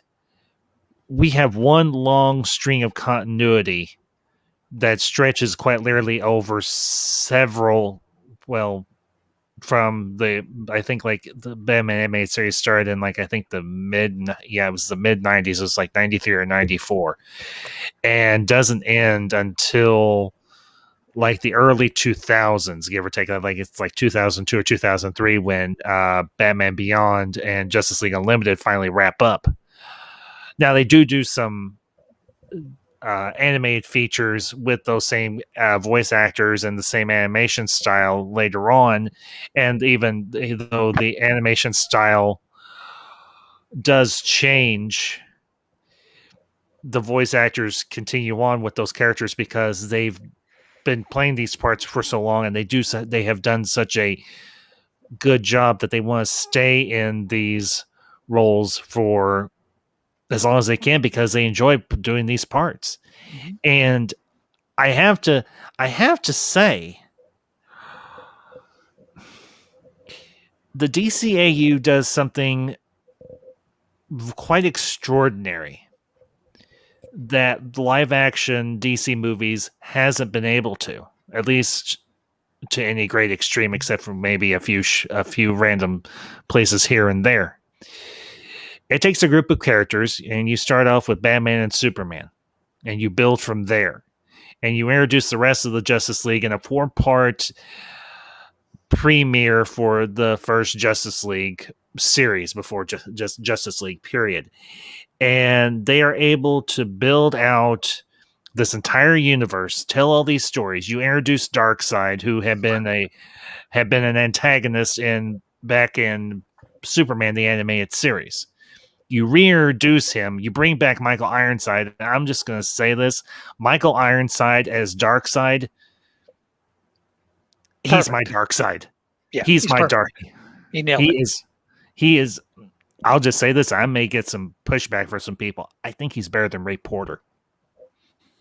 Okay. I can't argue with that, especially when he's had more like chances to voice the character. Like we've seen him like voice like the character more often. Like you see the impact that he had on the DCAU, like from like the finale of Superman the Animated Series to his return in Justice League, and then like the finale of Justice League Unlimited. Mm-hmm. I think the episode was The Destroyer, where like Darkseid's like beating Superman and like Superman's fighting back. Like Darkseid was very key in the DCAU. Very much so. Yeah. And I do want to say hello to Marcus Cruz in the chat, and I do want to address his comment real quick, and then we'll get back into the main topic for the night. Ambassador, do you think that Zac Efron and Dwayne Johnson is perfect casting for Human Torch, Johnny Storm, and the Thing, Ben Grimm? I'm not really Dwayne in the Marvel Johnson headspace. As Ben Grimm, no. Dwayne Johnson is too flamboyant. Ben Grimm is salt of the earth, everyman kind of guy. Yeah, I can't say I agree with that casting, Marcus. So it's all right. It's not the worst thing I've ever heard. No, it could be a lot worse. But yeah, Marcus, I don't think that's the right casting for that. And but Marcus, thank you for being here tonight. I do appreciate it. I don't mind Zac Efron, but Dwayne Johnson, no. Well, he's too big already. Maybe. I think Dwayne Johnson playing Black Adam has potential.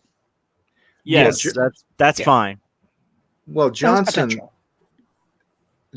as the Thing. I mean, they would have to make him the size of a fucking house. He's already jacked. Yeah. Well, if you remember, they made with Fan Four Stick.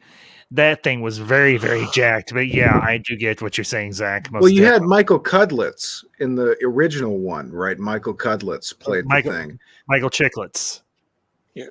Oh, that's close enough. You and get what I I'm honestly saying. didn't mind the older Fantastic Four movies. I don't think they were fantastic, but I don't mind them. Yeah, I get you. I can watch them and laugh at them, and they're all right. But Michael Chiklis, who was also in a bunch of stuff. I mean, he's been around forever, but he was not really a buffed guy. He was kind of big, but he was also kind of heavy, but he wasn't like The Rock. Yeah. I mean, The Rock is like, I mean, guys, what are the chances The Rock is taking steroids out of 10? I don't even want to venture a guess, but I'm yeah. I'll just say, yeah, there's a possibility, and that's I'd all say I'll 20 out of 10. just being real about it. I don't know, man. Like, he was already jacked, like, what, back in the 90s and aughts, but look at him now. It's like, dude, like, what? I mean, he looks like he weighs 450 pounds. He does. He does. I mean, I work out, I do aerobics, I do hiking. But I have a very big build for myself. So I look lean to muscular, but I'm still built very big. So I'm heavier than most people think. Mm-hmm. But you look at Dwayne Johnson, and it's just like, no, dude, you got to be up around 300 or more with that build. Yeah. Well, if it came down to me versus The Rock in a physical confrontation, I have no doubt he could literally kill me with his bare hands. I don't know either. He's just it's just not natural how big he is. If I was without a firearm, the chances he would beat me would be 100%. 100%. I'm going to go back to a Batman the animated series quote.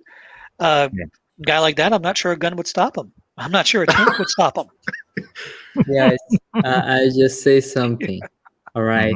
Go ahead, Jess. First, every time I heard asteroids, I remember Top Secret in the East German female swimming team from Top Secret. I know that movie, the one with Val Kilmer. Yeah, and remember how there was a joke about the time the East Germans they rigged because the communist bloc was rigging the competition on the Olympics and giving their female athletes male hormones, remember that? Vaguely, but it's really not the topic of the night. Yeah, so. I know, just because I remember the joke where they made the female athletes of East Germany being just men in wigs of women. Because the joke is that they are literally at this point they're not even trying to hide, they're using asteroids by this point. I gotcha. Anyway, it's pretty funny. Yeah, but also, second, when you said that Fantastic Four movies aren't fantastic, I just laugh at it just because of the pun. Yeah, it's a good pun. But also, tonight's not about Marvel. Tonight's about DC. We talked Marvel last week. Just talking DC. What a movie I need to watch? I really need to watch this movie. Like, it's one of the movies on my list. Superman for the Quest for Peace. No, you don't. You don't. You really don't. I know it's bad. You want to watch a good Superman movie? Go watch Superman Red Sun. Now that's a good DCAU movie. I heard about that movie. I go to bat for Man of Steel. I really do. I think it's a phenomenal movie. I mean, I feel like I'm colorblind every time I watch it. No. I wish I was colorblind. If you really found the black-white movies, basically every movie I watched is a black-white version. I'm personally it's like it feels like a Michael Bay film.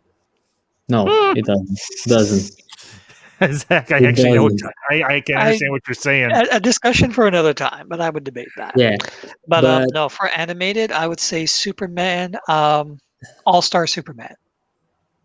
I've actually never watched that one, but I need. Yeah, I've never seen that one either. I've watched it and I've read the comic book, and it is beautiful. It is really, really good. Talking Superman, Superman and Lois, are you guys watching it? I haven't had a chance to. It's amazing. Like the Superman fan base, that movie, that show is great. Seriously, watch Superman and Lois. That show is a masterpiece. I've heard good things about it for sure. Yeah, I hear people saying good things about it too. Yeah, everybody who mentions it has something good to say. Yeah, they have that. It's like, how can I explain it? They grab there is a mixture in tone. It's not as serious as Man of Steel, but not as light and soft as the other movies. Is right in between. So is right. Is a very middle term, and is more of a family drama. I really like that because I'm the guy who thinks Superman is not really good with action. I think he needs to be a drama. Like I'm the guy who prefers Clark Kent over Superman. Actually, I think the Clark Kent aspect was what gets me signed up for Superman. I'm really into the Superman part, really into the Clark Kent part, and that show is all Clark Kent basically. That's not a bad thing because honestly we oftentimes in any Superman story we don't get a whole lot of time with Superman as Clark Kent. So I think them having a series focused around Superman just being Clark, I think is a great move. And I'll say this about the animated Superman, both with the series and with the animated films. There are stories that focus very nicely on balancing Clark and Kal or Clark and Superman, whatever way you want to put it. Mm-hmm. And there are other times where they focus solely on Superman just as Superman. One of my favorites, and I don't know if you all have seen this one, it's actually Batman Superman Apocalypse, where they introduce Kara Zor-El, or Supergirl, and you have a very cool story within that movie where Supergirl is trying to find her place, and she gets eventually abducted by Darkseid. And the thing I found funny, I was talking with another guy a while back. It turns out that the actor who played the lieutenant on Brooklyn Nine-Nine, I hate to identify him this way, but the black gentleman did the voice of Darkseid for this movie, and he was excellent in it. Are you talking about Kevin Michael Richardson? Yeah, I believe. I think that's the name. I think so too. Yeah, I think you're right, Zach. Yeah, dude, that guy's awesome. That guy played the Joker too, by the way. Another great voice actor. And what was movie that? Did he? What was that? It was a TV show. What was that Joker movie? The Batman. That's right. The Batman. Yeah, because the only movie with the Batman was the one versus Dracula. That's right. Oh, yeah. I know which one you're talking about, George. I did with the long hair. Yes, the Joker with the long hair. That was actually the one where Clancy Brown did the voice of Mr. Freeze. Okay. Yeah. There's a scene I remember most in Batman Apocalypse. This wasn't in the comics, where Clark Kent takes Kara out shopping, and she's bending over to look at some merchandise, and two kids start checking her out, and Clark turns over, sees them, and just the look he's giving them was just like, I'm about to start messing you up if you don't stop that. Yeah, because this is his cousin, for heaven's sake. It's his younger cousin, so I get that. But, the thing I love about that's... Yeah, you don't see Clark doing that very often, and that was I think that I'm the type of guy who is totally into a story where Clark adopts Kara, because I don't know, I just felt like it was just natural that he would adopt his cousin, the other one of his kind. So I think they could do a story like that, an Elseworld story where Clark's adopt Kara, he and Lois has to raise it. Yeah, and they have to raise her. I don't know. I just felt like it. Well, the interesting thing with that story is everybody's telling her what they think she should do instead of giving her the opportunity to do what she does. And that's how Darkseid was able to get into her head and give her the opportunity to be this uber powerful individual and have her own agency and her own license, even though she's essentially a pawn for Darkseid. But at the same time, she learns that this isn't the road that she wants to go down either. And I love that scene between Darkseid and Bruce. Oh, where Bruce breaks into the armory and activates all those hell spores. And he's like, what do you think will happen when all those hell spores explode? And Darkseid, you dare? And he's holding Bruce in a chokehold outside over a chasm or whatever it is, or a moat of boiling lava or whatever it is. It's Yep. And you see that close up of Darkseid's mouth, and he grins, and he's like, "Well played." Yep. If the And Kryptonian or the Amazon had tried to do this, they'd have failed. But you're a human. You kill each other. That is your greatest virtue. Like Darkseid. Yes, Darkseid respects strength. That's the dark side. That's one of the aspects of the of that Darkseid that I love, and I think it marries relatively well with the Michael Ironside as a version of Darkseid as well. Those two versions, they marry very well. Now, I will say, when they did the new 52 movies, and I do have Justice League War on DVD, and I do watch it periodically, and I have watched the other new 52 movies that blend all together or flow together. You've got Justice League War, and then you've got the Death of Superman. Son of Batman. Huh? Son of Batman. Yeah, I think Son of Batman is within that story arc. But then, of course, you've got Death of Superman, where Darkseid sends that Doomsday to Earth to kill Superman, and then he brings in Cyborg Superman, and it flows from there, and then it culminates with Justice League Dark Apocalypse War, where everything just goes straight to hell. The Justice League is defeated. The Earth is under subjugation of Darkseid, and they end up bringing in Trigon, Raven's father from the Teen Titans, to fight that Darkseid. Yep. Damn. Yeah, Darkseid basically injected Superman with liquid kryptonite. Kryptonite, yeah. That turned his blood into a low-key level of kryptonite. So basically, he's depowered pretty much forever. It's not killing him, but it's forever depowering him. Exactly, yeah. Mm-hmm.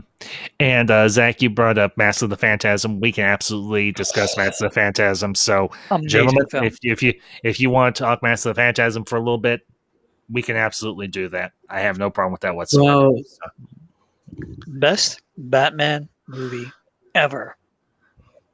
Ever. Yeah, that was amazing. That's a bold claim. Animated I'm movie not and going to Batman buck you on it.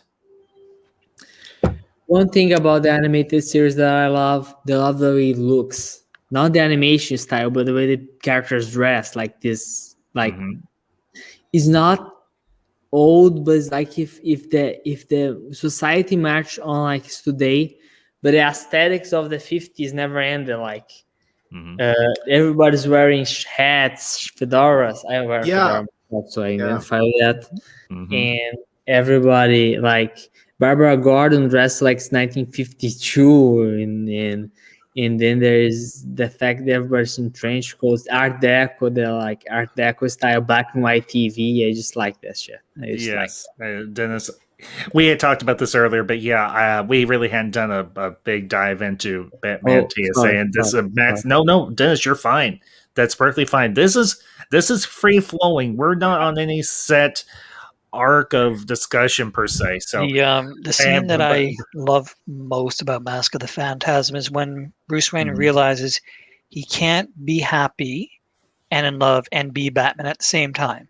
And he's at his parents' grave praying for forgiveness and for direction, saying, I did not expect to be happy.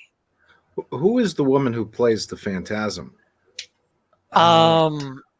Same woman that plays Lois Lane. That's not what I mean. I mean, who is the character who's behind the mask? Andrea Belmont. I'm sorry?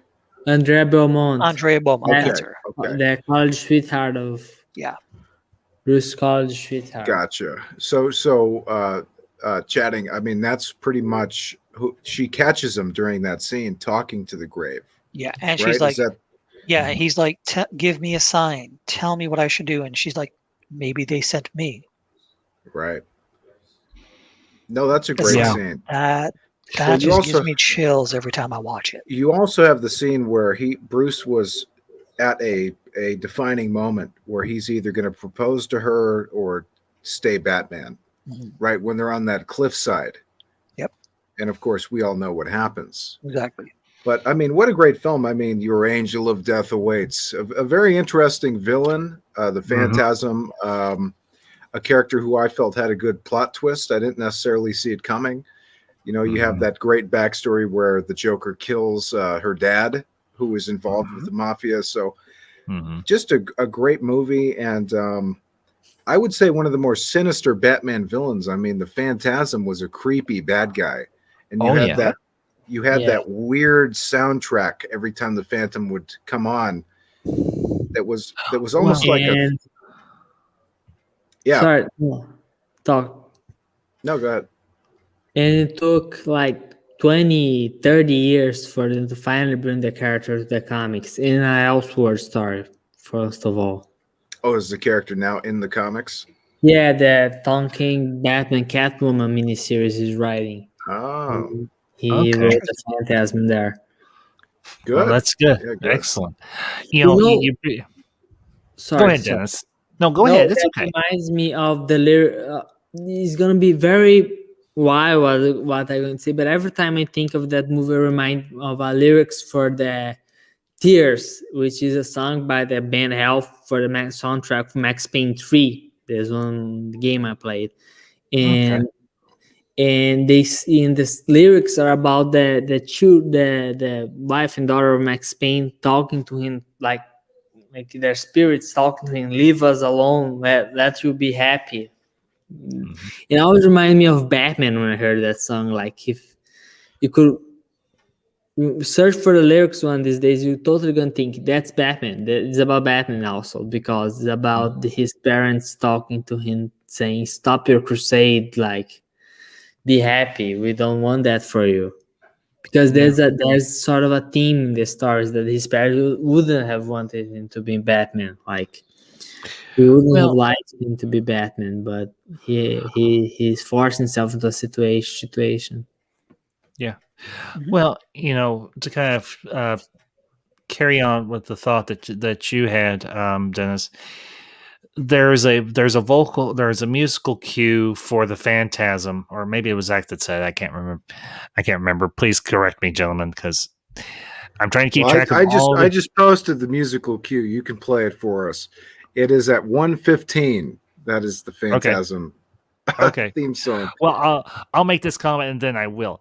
It reminds me of the musical cue that they use in The Dark Knight for the Joker, where it is a very unnerving musical cue, but once you understand what's about to happen, it ups the tension and the anxiety. And that's one of the great things about The Dark Knight. Ambassador, I've got to tap out. I got a early morning tomorrow. No, Chad, that's okay. It was great. It was great being here, man. And so absolutely. Hope everyone here will subscribe to my channel. I'm posting a review tomorrow. Excellent. So and Chad, right. you are welcome anytime. You know that. So you have a good night, man. Thanks for having me, Gary. Bye. All you guys take care. You have a good night. You too, bud. Okay. I'll pull this up. And we'll okay, you said it's at 1:15. All right. All right, just 1 second. Okay. Oh shoot. Okay, pause. Let me scroll. Well, too far. 1:15. We'll go 1:13. Okay. All right, here we go.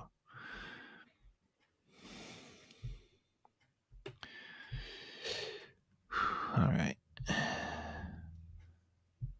Gonna have to be careful with this because Warner Brothers is tricky as all hell about stuff.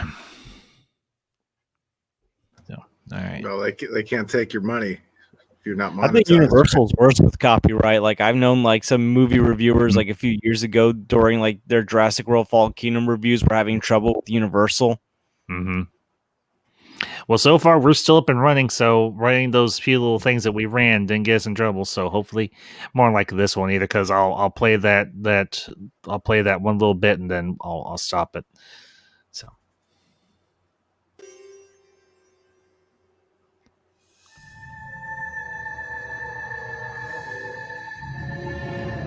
Oh, jeez. Yep. That's what you were talking about, right? The Phantasm theme. I think that was Chad that brought that up. And he just left. Unfortunately. Dang nabbit. I think that was me. Oh, was it you? I thought was it you, Zach? Okay. I'm sorry. Okay, yeah. Well, I was comparing that with the musical cue from The Dark Knight with the Joker. Let's hear it again. I mean, it sounds like a theremin, right? Isn't that what that insert where you go? Yeah, I think you're. Sounds like a ghost. There is a similarity to the Dark Knight score. Yeah, Talking about similarities with the Dark Knight score. That moment. Yeah. Yep, Zach, I picked up on it. Yeah. Guys, now I remember something. In the scene where the Joker is meeting the mob boss, the Italian mob boss, he actually asked the mob boss, "Why are you so formal? Why so formal? Like, why so serious?" That's a great scene. I mean, that old guy, Chucky, was his name Chuck? Chucky? Mm-hmm. No, I think it was something Italian name, very stereotypical Italian name. Okay. Well, I'm not going to argue with that statement. If you want to, you can play the main theme too, which is at the top of that playlist. That's okay. That's okay. Okay. All right. I do want to say this about Phantasm is I think it had the most emotional moments in a Batman film because again, the graveyard scene where he's like has no idea what he wants to do, and then when like Andrea like basically says like forget about me, move on, and then like the scene where he puts on the costume for the first time and Alfred is like looking on in horror, and then towards the end when like Andrea returns the locket when Bruce realizes he's truly lost her forever. Because at one point, like he was before he found out she was the Phantasm, he was like, okay, maybe like we still have a chance, and then like you find out she's the Phantasm and she's truly lost. Yeah. Well, that's one of the best scenes. I mean, where Batman's eyes sort of go, shh, right? When Alfred sees him. Yeah. That's how I'm remembering it. I'm not sure if that's exactly. No, Zach, you're remembering correctly. I do remember that very well. Well, and the funny thing with the scoring for all these DC shows and so on is every show has its own tone. With Batman, it was very much reminiscent of Danny Elfman's score for Batman '89. And with Superman, it was very reminiscent of the John Williams score that they did for Superman. I have to say, I'm not ranking them above one another, but one of my favorite scores for the DCAU series was Justice League, particularly the intro. The intro, I dare not play it because I guarantee I'll probably get knocked out if I do. But there's nothing they can do to you, Ambassador. All they can do is copyright strike you, which means the money goes to YouTube. Well, copyright claim because I'm not monetized. But, no, but they can't do that unless you steal somebody else's content. Yeah. Well, you know what? This is one of the few fine. times. I honestly believe that you'll be totally fine. I got copyright struck in from our Donner podcast, if you can believe that, for the intro but you didn't soundtrack. Show anything. Oh, for the intro soundtrack got me. Oh. But all they did was demonetize it.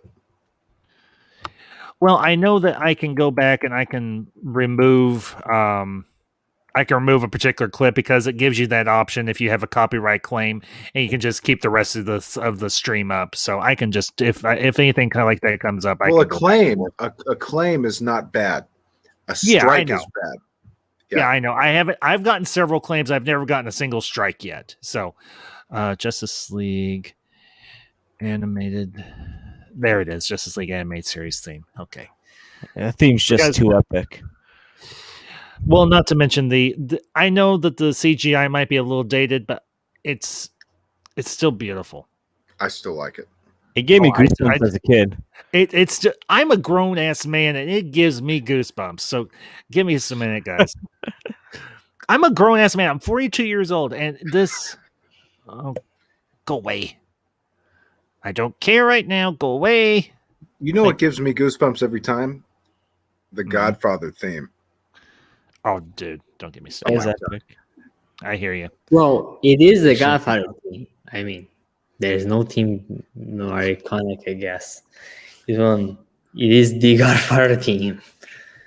By the way, speaking of Godfather, I found out that the name of the mobster from Master of Phantasm is Salvatore Valestra, the mobster from Master of the Phantasm. Like the most stereotypically mob boss name ever.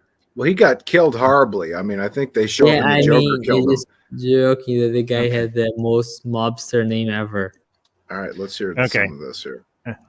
Well, it's 1 minute. I don't think I'll get hit for 1 minute. I'm going to play the whole thing. I don't care. This is one time. If I have to just remove this part, I'll remove it from the stream, and we'll just go on afterwards. I don't care. Just say this: am I insane, or does Lucasfilm have a lawsuit on their hands? How so? That sounds just like the Mando soundtrack to me. I didn't watch The Mandalorian. Now that I think about it, there are some similarities to it. Maybe a few. Well, now here's the thing. Now the question is, did Goranson do the theme for Justice League and then do the theme for Mandalorian? Because if that's the case, no, because it's the same composer. Let me check. I don't think they do, because I think there's enough similarities between the two that it's. I don't think they have enough. They would know better than we do. So, and I do want to say, who did you say it was? Oh, for heaven's sakes, give me a minute. The last name I think is Goranson. Composer. That's exactly who did Mando. So I guess I was somewhat right. It's the same guy. That's crazy. So I noticed the similarity right away, and I had heard both themes obviously, but I hadn't heard the Justice League one for a while. It sounds pretty damn similar. Okay, the composer for Mandalorian was Ludwig Göransson. I don't know if it's the same guy, because it's a pretty young guy actually. Well, that's what you just said, though. It was him for. I could be wrong. Justice. George, am I crazy, or do there's some similarities to it? Like when it does the dun like the dun like kind of like sounds like a little similar to me. Like I never really thought of it until you brought it up, and like I had the Mandalorian like theme like stuck in my head just all of a sudden. Like there's like small similarities to it. Well, if it's the same guy, I'm not too sure. If it's the same guy, then it's conspiracy confirmed. Yeah, but here's the thing. Who cares? I mean, if they want to fight it out, let them fight it out. For me, actually, the Lolita Ritmenis, I think is how you pronounce her name. Did the Justice League theme? I think so. Okay. Oh, wait a minute. Okay, hang on. Here's the IMDb for it. Give me a minute. Well, you said Göransson, and that's who I was thinking of. Maybe you got. Well, that's who did the theme for. That's who did the theme for Mandalorian. Yeah. But he's a younger guy. He may not have been around when, or maybe he wasn't doing composition at the time for Justice League. You follow me? Yeah. Okay. Let's see. No, it's not the. Well, am I crazy, or are there some similarities between the two? There might be a few similarities, but I don't care. No offense, Zach. Can we put them up side by side? Is that possible? I'd really rather not, Zach. No offense, but I don't care about this. I don't care if you want to listen to it on your own time, by all means, do so. To me, it's not Dennis, do they sound similar? I never heard the Mandalorian theme, so I can't opinate. I sort of quit it. I just coming back from Star Wars since Force Awakens traumatized me as a kid. Dude, I'm sorry. If it makes you feel better, I still haven't done a third viewing of The Last Jedi, but that's a conversation I don't even want to have anymore. I don't care. No, I don't. I just don't. I was out with some. Well, that thing is so dead, Ambassador. It's become a fossil. It's not kicking a dead horse. You're kicking a rock at this point. Yeah, I have to. I have to agree with you. I was out with some friends yesterday. We, I think I told y'all some of this. Me and one of my buddies, we were talking about Knives Out, and he's like, he's like, you should watch Knives Out. I was like, it will be a cold day in hell before I watch Knives Out. Seconded. He's like, dude, it's such a good. But he's like, dude, it's such a good movie. I was like, I would rather shove knives into Ryan Johnson's privates than watch Knives Out. I would rather shove needles into my eyes than watch Knives Out. Well, the guy is such a disaster. I mean, if you've seen The Director and the Jedi, the documentary behind the film. No, I haven't, and I have no intention to do so anyway. Ryan Johnson go ahead. is running around jumping up and down in jumpy castles and giggling throughout the entire thing. He's a joke. He's my God. It's embarrassing. I swear to God, there's a scene in The Director of the Jedi where he jumps up and down in a bouncy castle with a bunch of like 5-year-olds. You've got to be kidding me. I'm not kidding you. I'm dead serious. And there's also a scene where he goes up to Mark Hamill, who was sitting there all depressed, as of course we all know his experience was awful. And Mark Hamill's sitting there all depressed by himself. Ryan Johnson comes up to him and gives him the name of the film, which apparently Hamill didn't know, and says, "Oh, I've come up with The Last Jedi." Like it's some private little moment. But of course there's cameras everywhere. Hamill knows it. Ryan Johnson knows it. It's just the whole thing. I saw it. I did a review at the time and described The Director and the Jedi like watching a funeral. And they're okay. And again, this is something I don't want to relitigate, but there are people out there. No, I don't either. No, I don't either. There are people out there that will argue you into a grave. That I'd like to see him try. There are people out there who will argue that it's one of the greatest Star Wars movies ever. Well, I'll tell you what, the grave is dug for them, not me.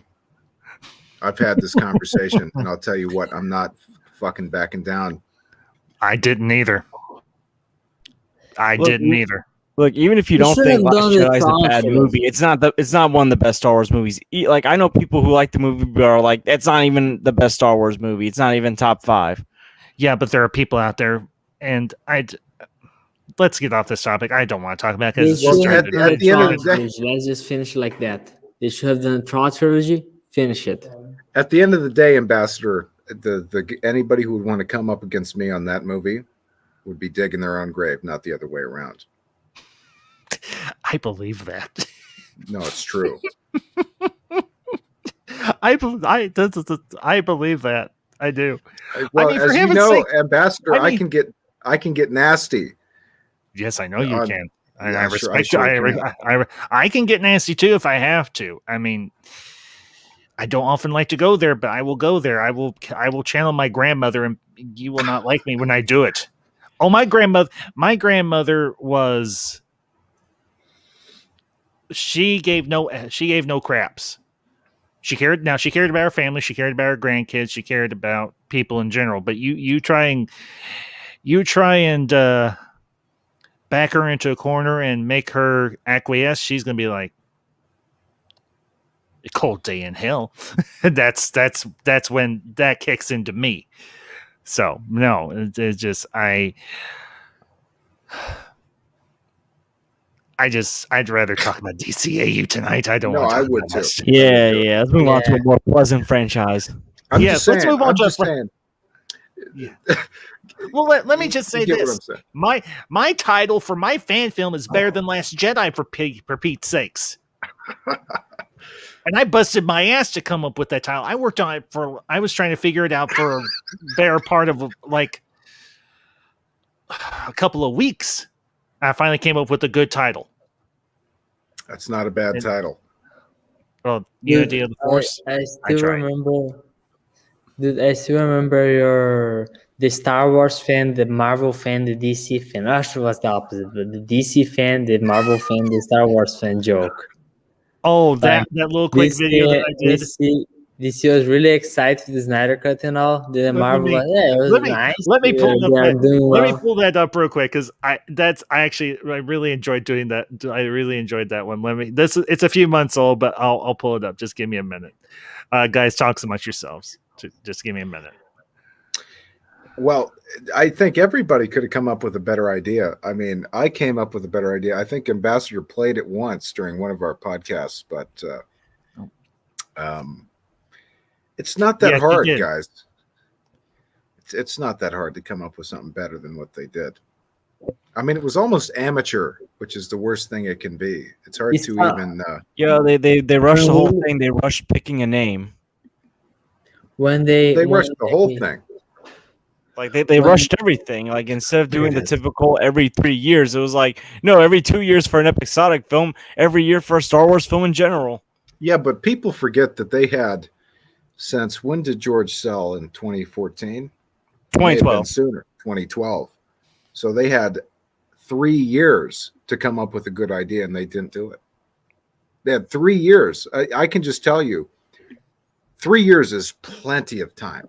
I saw a video by the Temple. The problem is they rushed headlong into it and they failed. So okay, I found that video you were talking about, Dennis.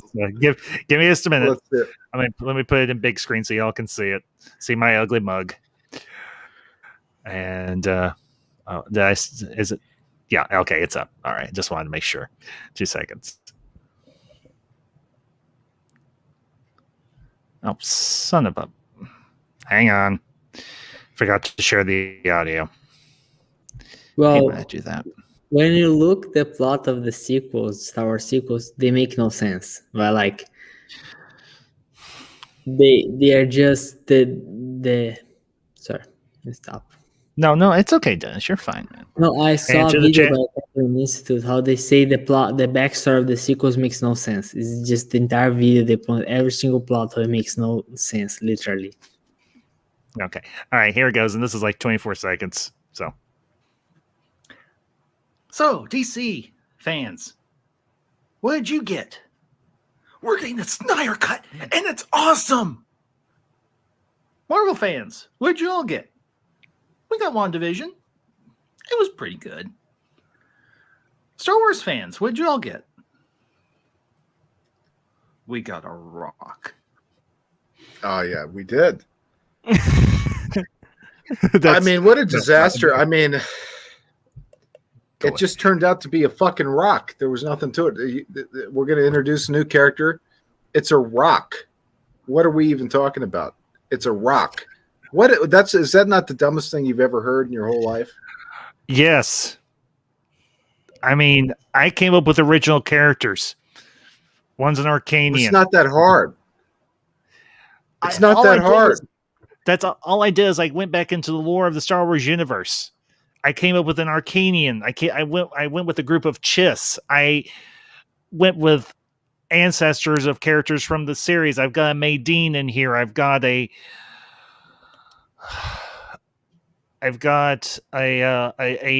granddaughter of Maximilian Veers, for heaven's sake. Look, that's a deep cut right there. General Veers. Disney Star Wars is just, and she's a colonel in the Imperial Remnant military. That's a deep cut right there. Nobody knows who that character is. General Veers. Maximilian Veers, everybody knows who that is. If you've seen Empire Strikes Back, you know who the hell that is. You know, I think a lot of times people confuse the fandom from the general viewing audiences. I would agree. Yeah, I do. But I think the hardcore fans are going to be like, oh, hardcore fans. Hardcore fans, yes, I'll say hardcore fans. And to the chat, Moira Kitty, Moira, good to see you this evening, madam. Hope you're having a great night. And we deviated for a few minutes. Now we're going to get back on to the DCAU, the DC Animated Universe. Okay. So, gentlemen, I'm just going to open up the floor. I mean, it's kind of been the floor has been open all night. Just don't fall into the Rancor pit. But the floor is open. What do y'all want to talk about? I wish they had made the question so. Just because I like the question. A lot of people like the question, and Dennis, I don't think you were here. I know you weren't here earlier.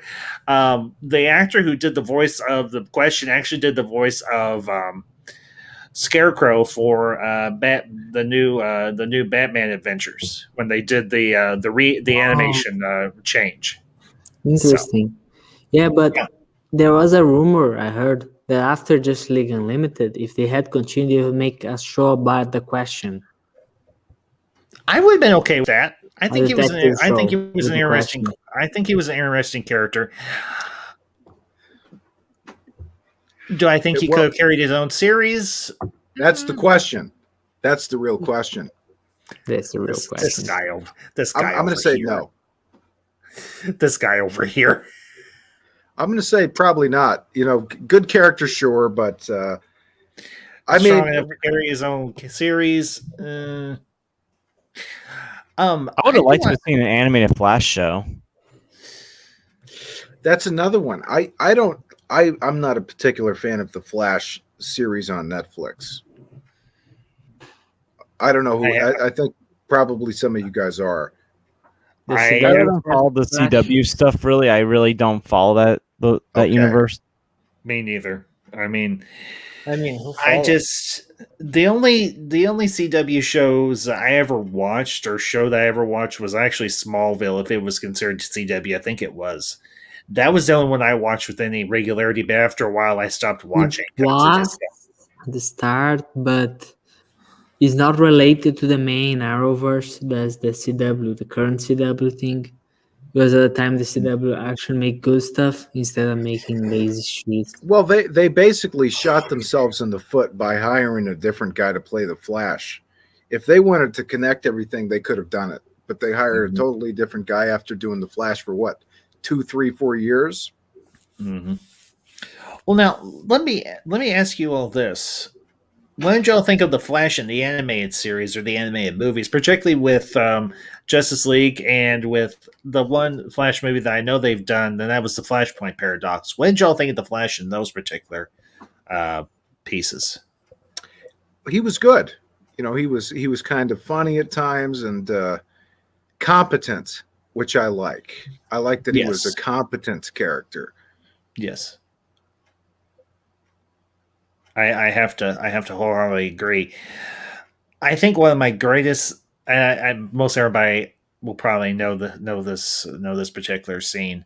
It's in Justice League, and it's when Lex Luthor and Brainiac have merged into one being, and he's essentially defeated the entire Justice League, and only the Flash is left. Is only the only one that's still conscious, and he's like, "Are you going to fight me, boy?" And the Flash vibrates his arms and dissolves the two soldiers that Brainiac Luthor has materialized. And then you just see him he just starts running. But he's starting to build up momentum. And he starts to crash into Brainiac Luthor. And every strike that happens takes a piece of his armor off of him, and the music just starts to ramp up, and he just becomes a red streak. You don't even see him anymore. He's just speeding around the world, and he just continues to hit Brainiac Luthor over and over and over again.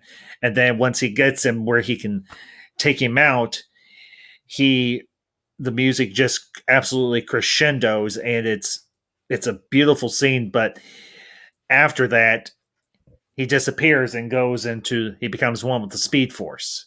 But I love that whole sequence. It's, for me, one of Flash's best moments. So, guys, I don't know if you know what I'm talking about. But I think I do. Ambassador, have you ever seen this episode of Justice League, the Justice Lords, the part 2, where in an Yes. alternate timeline, Flash gets killed by Lex Luthor and Superman kills Luthor, and the remaining Justice League basically become like the Justice Lords, and that includes Batman. And they go into like obviously the main Justice League universe where Flash is still alive. The Justice League hasn't like become dictators. Mm-hmm. Yeah, I know exactly what you're talking about. I have seen that 2-parter, and I actually really enjoy it, to be honest with you. Well, I want to say this too, is Brainiac and Luthor. I mean, what a deadly combination. Mm-hmm. I mean, my God. Absolutely. And see, Luthor kind of helped Brainiac to have different perception of what he's actually dealing with.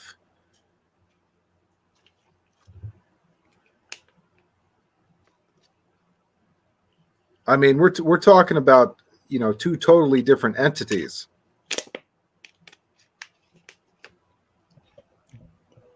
You know, I will say this about like not just the Justice League, but the whole DCAU. You know, you hear how people say, you know, they became fans through the comics or through like the movies, whether it's the DCEU or like the earlier films. Like this was my introduction to DC, the DCAU, and a lot of people around my age, like in their like 20s and early 30s, like What was your the introduction? DCAU, just the DCAU in general, whether But which show? Batman. Which show? Which film?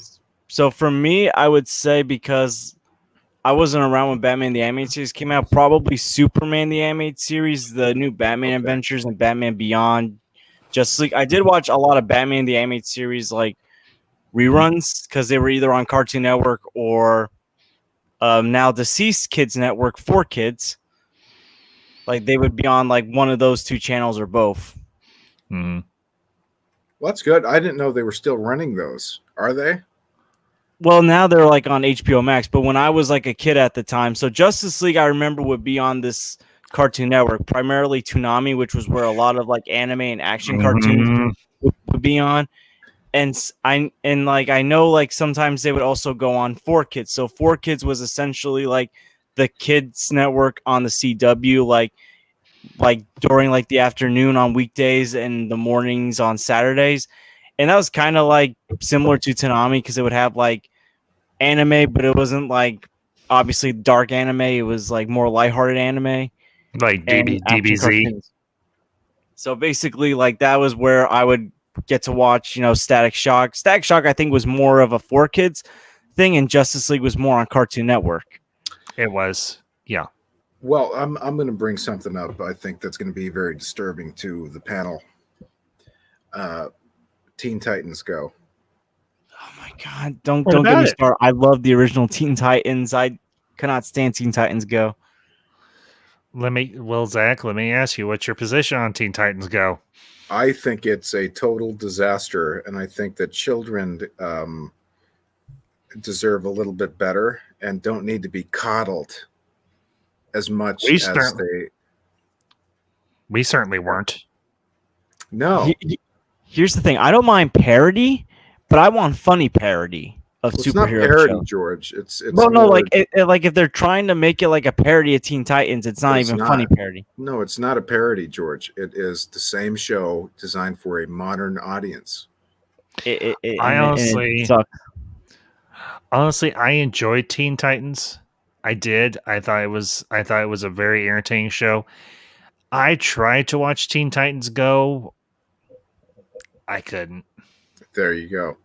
What is going on? I love the original. So much. I'm gonna ask a question, guys. Yeah, sure, Jess. Go ahead. Answer truly. How the hell? 1 minute. How the hell did you go from 1 minute? 1 minute, because I really need to find it. This. Right, this awesomeness to how cartoons went from this to this. Yeah. Explain me. Well, this is for little babies. That show, Peppa Pig, is for little babies, but you're comparing two different. But we can compare. I get your point. We can compare Teen Titans to Teen Titans Go very easily. It's the same franchise. So with Teen Titans Go, what I felt is that they were trying to coddle little kids and not expose them to true conundrums, which is a great thing for kids. If you look at, and clearly I was much older. I wasn't a kid watching the Clone Wars, but those shows had a great purpose. When you watch the Clone Wars, every episode, I believe, starts with a point, whatever it is. Right. It starts with an opening little section of text. Be selfless, and you may be rewarded more so than if you're selfish. Stuff like that. There's nothing wrong. Leaders inspire greatness in others. That's what I remember. I currently watching Clone Wars, so I remember this. Good. That's great leaders inspire greatness in others. That's the one I remember. Sure. And with a show like Teen Titans Go, you're inspiring nothing. With the original series, you had Slade and you had the group overcoming their own problems. In a lot of ways, Teen Titans was much like the original Fantastic Four from the comics. They all had issues. They all had problems during episodes, personal issues, and so forth and so on. Like you had people dealing with their inner darkness and stuff like that, which were kind of heavy topics, but they worked really well. And I think stuff like that, stuff like the Clone Wars, where there's a succinct message, is better than something goofy and dumb and stupid. I think our children today can handle stuff like that, can handle real messages, and can handle. Well, I mean, Titans had like a great blend of like light and dark moments. Like it had great humor, but it also had dark moments. Like during the Trigon series, like because Trigon resurrected Slade, like one scene showed like when Slade's mask was off his skull. Like, he looked freaky. Okay, he looked pretty freaky, but I want to bring up one of my. Go ahead, Dennis, and then I'll go. Go ahead. No, I just was going to make a joke now. Heroes don't do that. Remember that controversy? Is the Silver Age all over again? I tell you guys. Okay. But let me say one last thing before you go, Ambassador. Teen Titans Go is a total disaster, and it's an embarrassment. It's a stain on the DCAU. It's disgusting. It is totally the antithesis of sort of what they were doing before. Even the Justice League, man, had great moments and moral quandaries. What about when the Joker hit all those bombs around the city and they had to sort of decide, what are we going to do?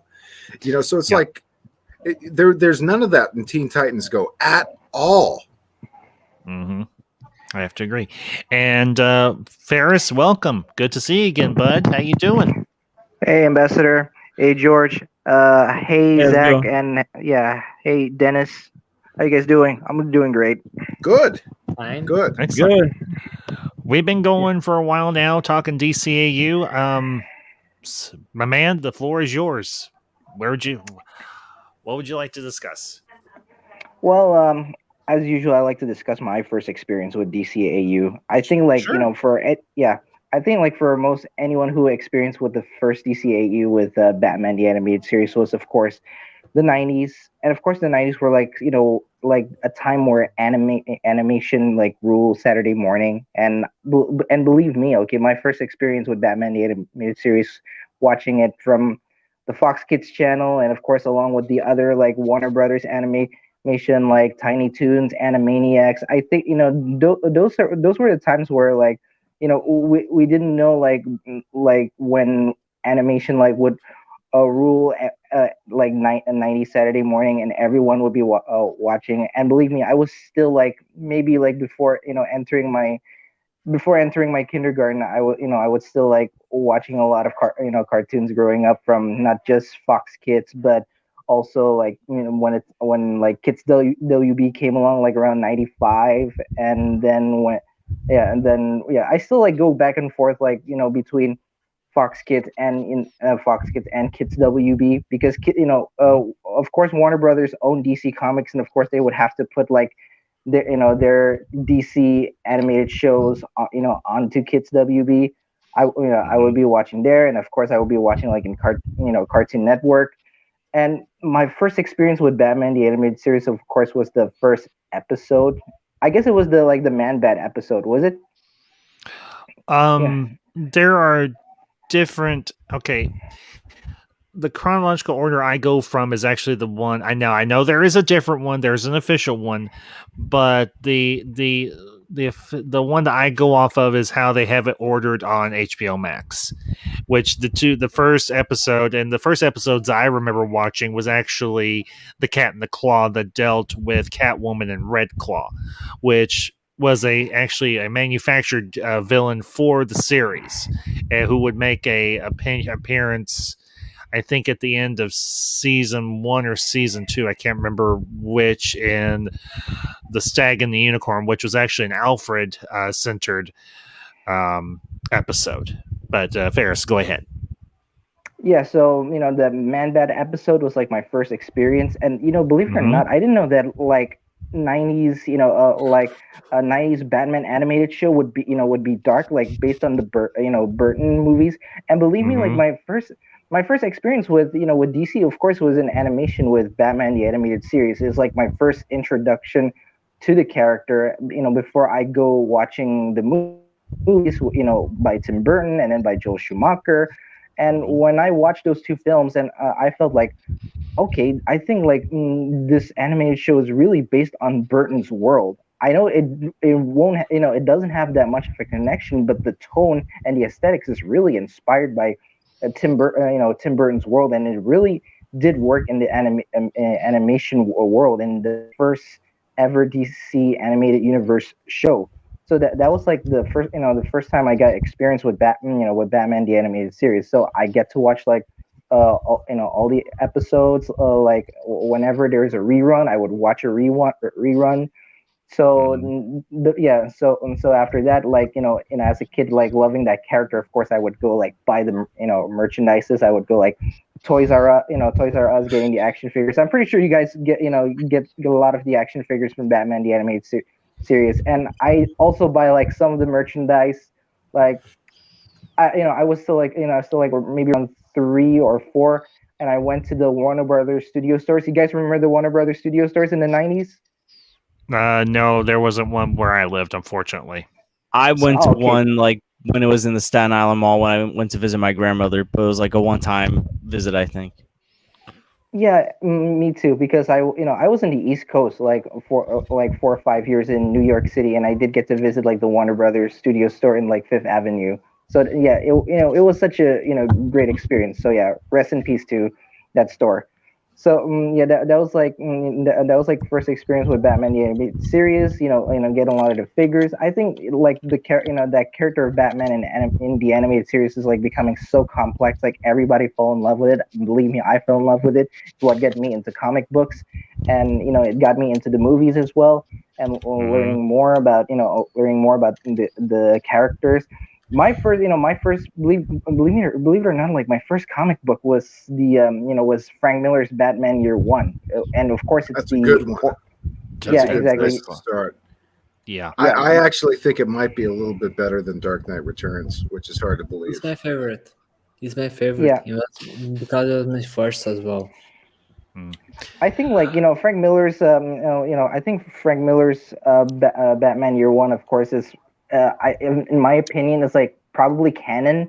I mean, compared to the other Batman work that he does, Dark Knight, the Dark Knight Returns, Strikes Again, and All Star Batman and Robin. That's probably like canon in his in his world. But when it comes to the first introduction of Batman, of course, like everybody's probably going to be reading Batman Year One, and believe me, I think Joel Schumacher actually loved Batman Year One, and he wanted to do a movie back then, but. Yeah, he wanted to do a movie back then. Joel Schumacher loved Batman Year One. Get out of here. Schumacher didn't. Yeah, there were rumors he wanted to do a Year One film. He wanted, but the execs forced him to make something like that. What we got was the opposite of that. Yeah, unfortunately, yes. But the studio made Batman Forever through Schumacher. For you, Batman. Why would he put his name on Batman, it? If Batman that's and the Robin fact. was because the studio system is like that. They said, but why put your you need name to on do it something like for that? kids. And by the way, the first Batman film I think I saw was Batman and Robin. Mine was Batman Forever. No wonder you hate Forever. Zach, no wonder you hate. No wonder you dislike Schumacher. And I saw it. I saw it as a kid. I hate it at the time. I loved it. I think I was in love with it. But as you get older, you go back and you rewatch things that you have nostalgia for, and sometimes your opinion changes. Well, I told this story not too long ago. I'll bring it up briefly here. I saw Batman and Robin at a drive-in. I drove out. I didn't walk out. I drove out. I was to quote Derek Zoolander, "What is this?" I believe that's the first one I saw. And, I was creeped out by, is that the one with Bane? Yes. I was creeped out by Bane. Bane. When I was a kid, I was creeped out by him. And, I actually got scared when Batman and Robin was a child, somehow. Yeah, no, Bane was creepy, how they injected him with all the chemicals and he that scared me. Yeah, he's basically Bane was, Frankenstein. I say two of the best Bane versions of Bane ever done was one in the DCAU. You all may hate me. I don't give a rip. Yes. It's my channel. I say what I want. I liked Tom Hardy. Yes, same here. Same here. Tom Hardy was very underrated in that role. You have my stamp of approval on that. That's the best Bane. My favorite is The only problem I had was just how he died, but other than that, it was a great performance. It was a great portrayal, in my opinion. Well, he got betrayed, so. I mean, there's only so many things you can do with that. You wanted Batman to kill him. Is that what it was? No, my thing was it just kind of felt like it just came out of nowhere. For me, Yeah, but you know what? In a few weeks, we're gonna be covering. I know you're doing. I think it's Thursday. Aren't you doing a stream on Dark Knight? Yeah, Friday. Friday. Oh, Friday. Okay, Friday. Sorry, my bad. Are you gonna be there? Is that really a question? Yeah. No, I love those. Honestly, I think I'm gonna do it at some point. Maybe later this month or next month. I always plan out my content. I don't fly by the seat of my pants. Never. No, I have a spreadsheet. I'm going to be doing a stream on the Dark Knight trilogy. Whole shit match. I'll be there for yours as well. Yeah, I'll be there for yours Friday. Count on it. I mean, what a great series. Who'd we lose? Did we lose somebody? No, we didn't. Okay. But my favorite comic book series. Go ahead, George. Which one's your favorite comic book series? Well, my favorite comic book movie series. I mean, I'm gonna be honest. It's not the MCU or the DCEU. It's always been the Dark Knight trilogy and the Raimi trilogy for Spider-Man. You see the comment? Yeah. Those are I'm about to nuke it. Don't worry. It's on my Twitch. I have nuked these before. I can nuke them again. I got it. Why don't you go home and get your shine box? I love that. Goodfellas. That's my response to that. Go home and get your shine box. I can't believe the Goodfellas are inspired Animaniacs to make the Good Feathers. I still I didn't know in much about the Good Feathers until I watched the Goodfellas. Oh my god, this is real. This movie really inspired Animaniacs to make Three Pigeons as the Good Feathers. Wow, the one who did an impression of Joe Pesci is spot on. Well, here's a whole nother conversation. I'm not going to get into it, but I just want Ambassador to know that I actually prefer Casino over Goodfellas. That's fair. No, that's fair. Guys, Guys, talking Scorsese. Uh-oh.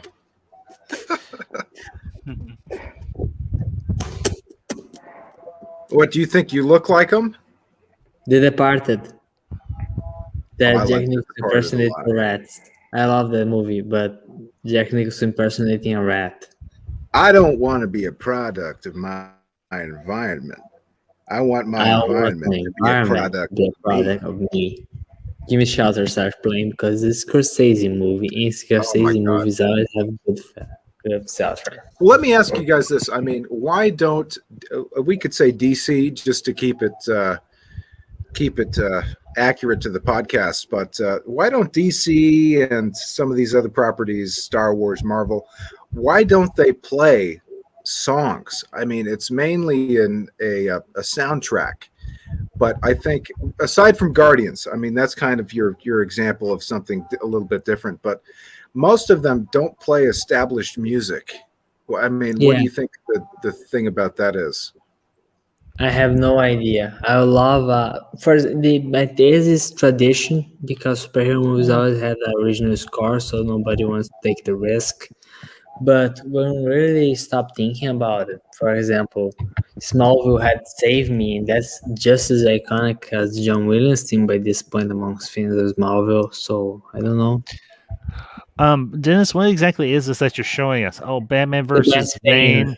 That was a great portrayal of Bane. Okay, the cool. Arkham Origins. Okay, yeah, I don't want to play too much of it.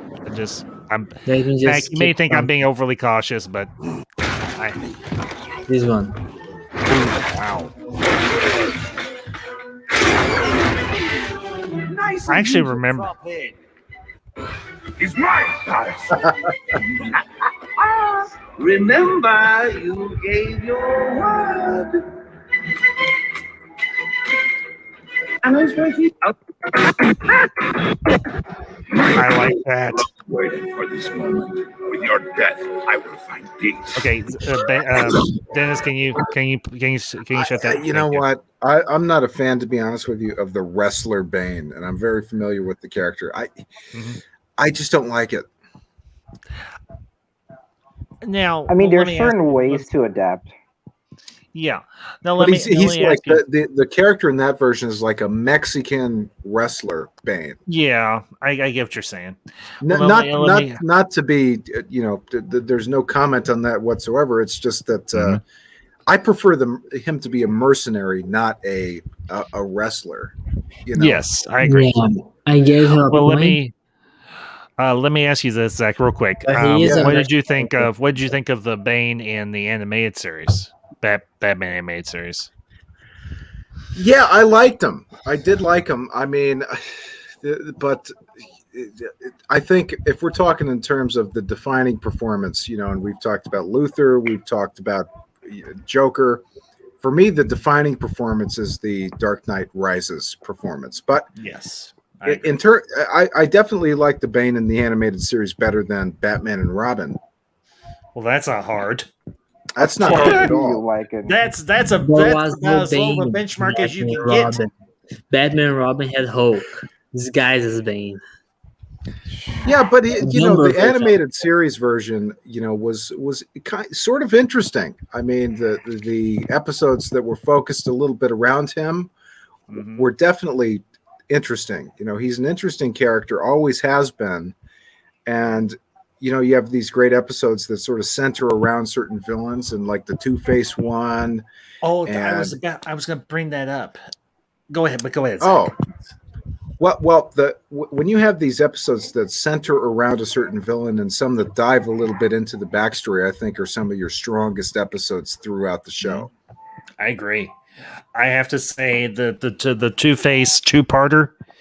Yeah, one of the best, one of the very best, and the design of Two-Face.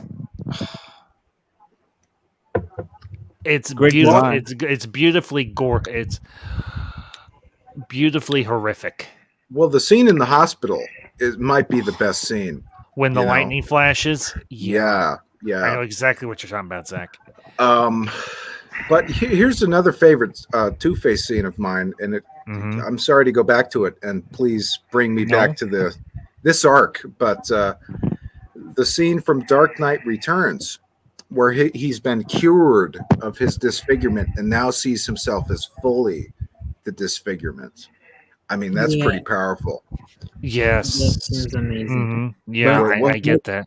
I heard a theory about that scene. Sorry, well, the line was, just for people who don't know, it was go on and have your laugh. At least both sides match now. And he looks normal. And then it cuts to Two-Face's vision of himself, and he's now fully scarred. Yeah. That's... Go ahead, Dennis, please.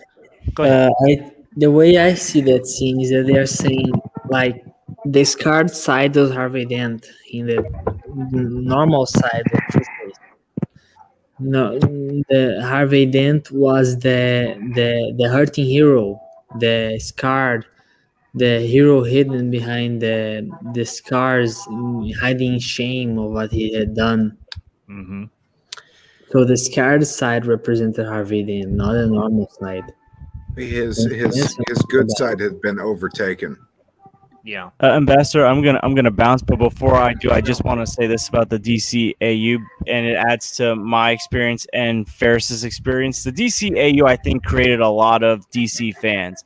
Like, as I was telling Zach before, like, people talk about the movies and the comics being their introduction. This was the DCAU was the introduction for people around my age, around Ferris's age, like people like obviously a lot of the young crowd, because obviously there weren't that many DC movies that were out at the time. So this was basically what introduced us to DC.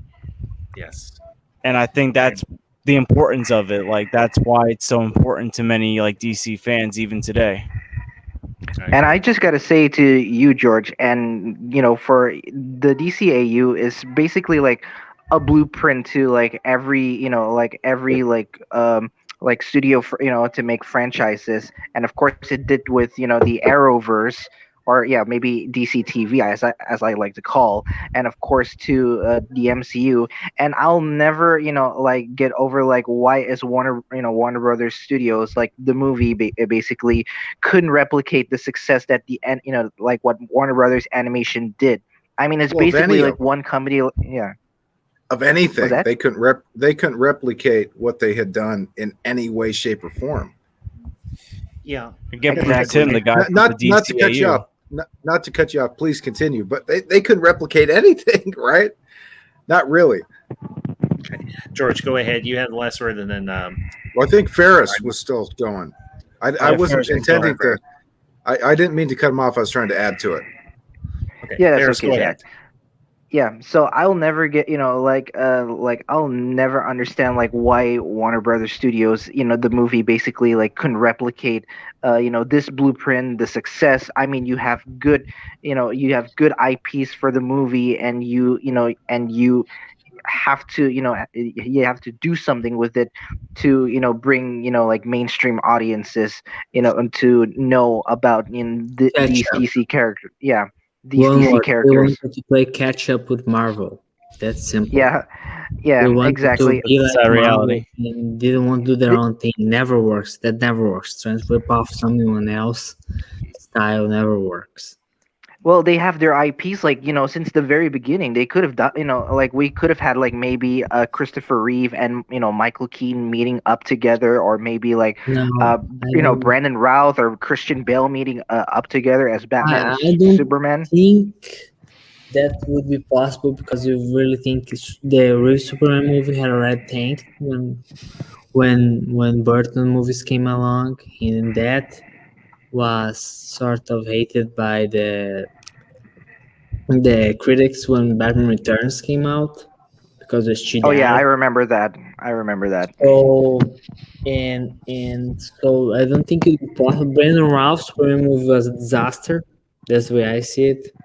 Like, they were trying to rip off the Reeves era, and didn't work out. They went to rip off Richard Donner, didn't work. Then there is the fact that Bale was such successful. I don't think that I don't think that Nolan would have let them do the crossover. I think he wouldn't because he would continue his own story arc, and his world wouldn't allow metahuman. That's part of the Elseworld story the Dark Knight is telling, trying to transfer the mythos of DC Comics for our world. Uh, so I guess it also because nobody thought of that. Like I guess the big problem is that when it comes to Man of Steel, I'm a big fan of Dawn of Justice, by the way. That's my favorite movie, but I admit it sort of hurt them. Your favorite film? Dawn of Justice, yeah. The Ultimate Edition. Just play. The Yeah. Ultimate Edition. Please say. The Ultimate Edition. The Oh. theatrical cut sucks. Okay. But all right. Dawn of Justice Yeah, guys, is I'm my gonna favorite. bounce. So enjoy the rest of the stream, everyone. Hey, Good to see George, you. Good to see George, you, you George. have a good night All too, right, bud. good to see We'll you, See you George. guys as well. Bye. All right. Yo, hopefully night, I'll bud. catch that Dark Knight Both. stream that you guys do. Great. Excellent. Hey, you can join us if you'd like. Yeah, I'll see if I have the time. I'll try to join. I think. Are you in the group chat? Yeah, I'm in the I know group he's chat. He's in Hall of Join, Justice. I join don't- us if you want to. Join us. Yeah, I think I should be home in time. I just gotta wait and see. No, that Okay. George. Well, if you're off 20 minutes or a half hour, we can help accommodate you. So. But yeah, hopefully I can make it, and if not, hopefully I can make Ambassador's Dark Knight stream when he does that, or hopefully I can All make right, both. No, it's gonna be the whole. It's gonna be the whole shooting match. Oh, okay, good, Begins- excellent. Begins Dark Knight Rises. Yeah. So, Yep. George, you have a great one, bud, and we'll see you next time. Yeah, see you guys around. Later. Take care. George. All right. Take care. Right. All right. Tim, welcome, man. Good to see you. Welcome. We've been going for 3+ hours. We're gonna go for a little bit longer. I'm gonna let you have the floor for a little bit because everybody else here has had time too and everything. Right. But Tim Ferriss, Tim will let you go, and then we'll go from there. So, Tim, your thoughts on Just a minute. I DCAU? think I have to go as Okay. well because it's Okay. late All here right, well, hey, in Brazil. So it's like okay.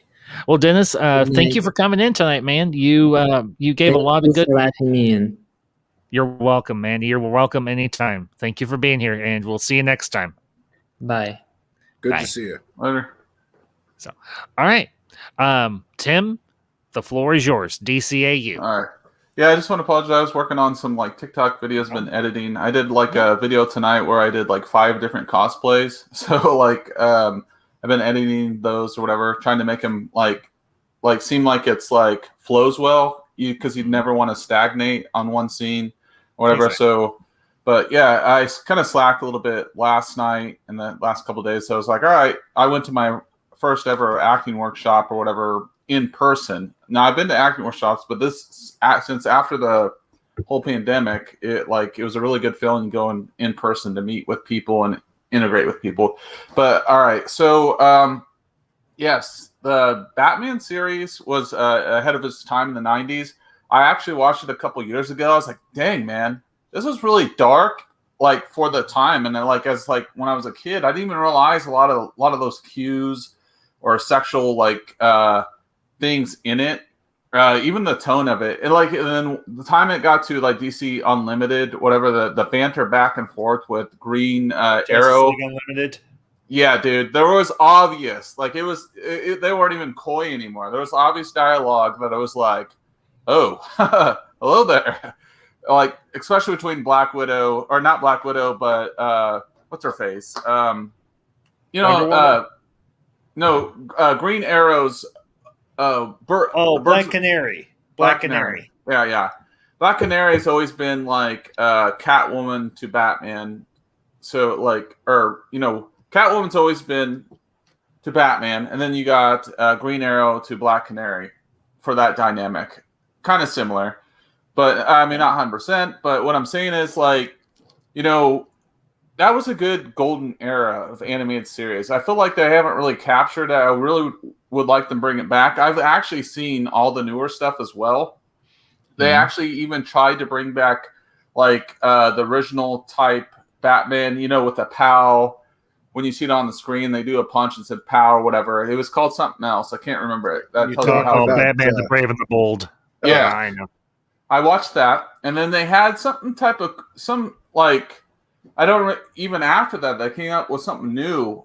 I actually like what they did with Bane because they stuck to the core elements of Bane, and Bane, even when he transformed, he still looked like a ninja or whatever, or kind of like, I mean, he was always kind of this like Hispanic wrestler fighter, like El Toro or. No, Nacho Libre type, whatever. I know Jack Black, whatever. But was he? Was he did always you ever that? See that, Zach? Was he like that in the comics? No, that's what I thought he was. No, in the comics, he was a mercenary, and okay, the animated series did a pretty good job of making the episode that debuts Bane actually gives, I think, the best adaptation of the backstory on Bane that we get thus far. He's a prisoner in this South American country or something like that, and they do all sorts of experiments on him and turn him into the super soldier. He breaks out, and he's ultra capable. He's got a really sharp tactician's mind. He's got the physical prowess, obviously. And he goes around as a soldier of fortune, essentially, or a mercenary. And Rupert Thorne brings him in to take out Batman. And what ends up happening is Rupert Thorne's second, his, I guess, like his attaché, the woman, goes in cahoots with Bane to eventually take out Thorne after they take out Batman. Okay. Well, Batman does some spying on, or I think Robin does some spying on Bane and Thorne's attaché. And at the end of the episode, Thorne goes after his attaché. So. Well, the character's backstory, I think, is the best in Dark Knight Rises. It does seem wild. Like, I just wish, like, you know, they would have. What's up, Truth? Yeah, Truth said Truth 31's here. But anyways, like, they came out with a newer series. I was trying to Google online real quick, but the overall aesthetic of Batman, how he looked or whatever, and how he was shaped, looked really well. And then they had like this thing, like, Bane had this this unique type suit or whatever, looked more like a ninja. Like, it's like they integrate both, right? Like, as you guys know him as being more this mercenary and all that, and then other people know him as like, this big wrestler dude, that type. So what they did was they integrated both, and he was still kind of Hispanic, but then he would grow based on the suits and the toxins, of course, or whatever. I know Christopher Nolan, like, I actually don't hate that film. Like, when I first saw it, I was like, man, this is the best. Like, I was like, this was the best Batman film that came out. But now that after time has molded, I still debate between Batman Begins and The Dark Knight. I know that's unpopular because they're like, no, Dark Knight is the best. But I was like, wait a second. Well, the action in Batman Begins is better than any others. They don't rely on shaky cam as much. I mean, more the hand-to-hand combat, which I enjoy. So the scenes between him and Liam Neeson were incredible. The whole dynamic there, and like the whole scene where they're like Bruce is sliding on the thing and he thinks he has the one up on Liam Neeson, Ra's al Ghul, but at the time he didn't really know. He thought the Asian dude or whatever was that. So that's what I really liked about it, and I felt Ken Watanabe was a tremendous actor. Yeah, I've seen him in several things. Last Samurai, Godzilla series. Yep. Oh yeah. He was totally underused in that film, which was unfortunate, but I get what you're saying. Yeah. I liked.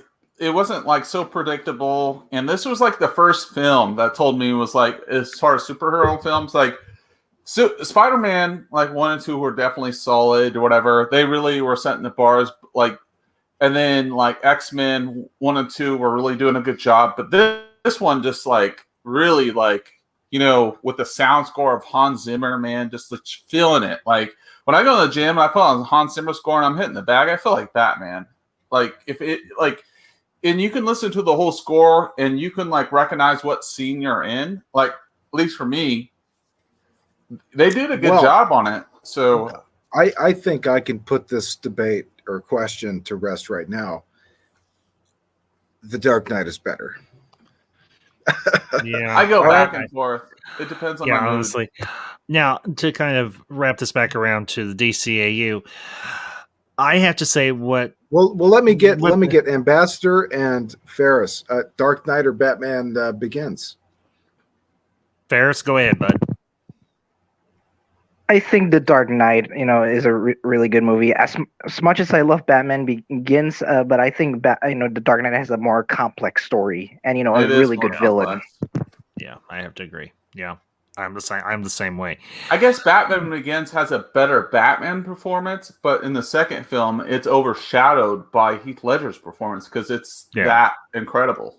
Nothing wrong with that, right? No, nothing wrong with that. Anyway, as I was saying, to kind of wrap this back around to the DCAU, one of the great things that they do with the DCAU is they introduce all of these really great or mid-level villains, but they give each and every one of them weight. I mean, you have Vandal Savage, you've got Ra's al Ghul. I mean, David Warner voicing Ra's al Ghul. There are a few better. I honestly, I think David Warner is a very underrated actor. He's done several films that I absolutely loved him in. I mean, he was Chancellor Gorkon in Star Trek VI: Undiscovered Country. He was Edward Dillinger. The overall aesthetic of the series looks great too. In Tron, but Warner as Ra's al Ghul, I think, is one of his best roles because this is a character that this is a villain that nobody really knew anything about. But in every single episode in the Batman animated series, when Ra's al Ghul makes an appearance, the episode is often a standout. And it's because of the interplay between Ra's and Bruce.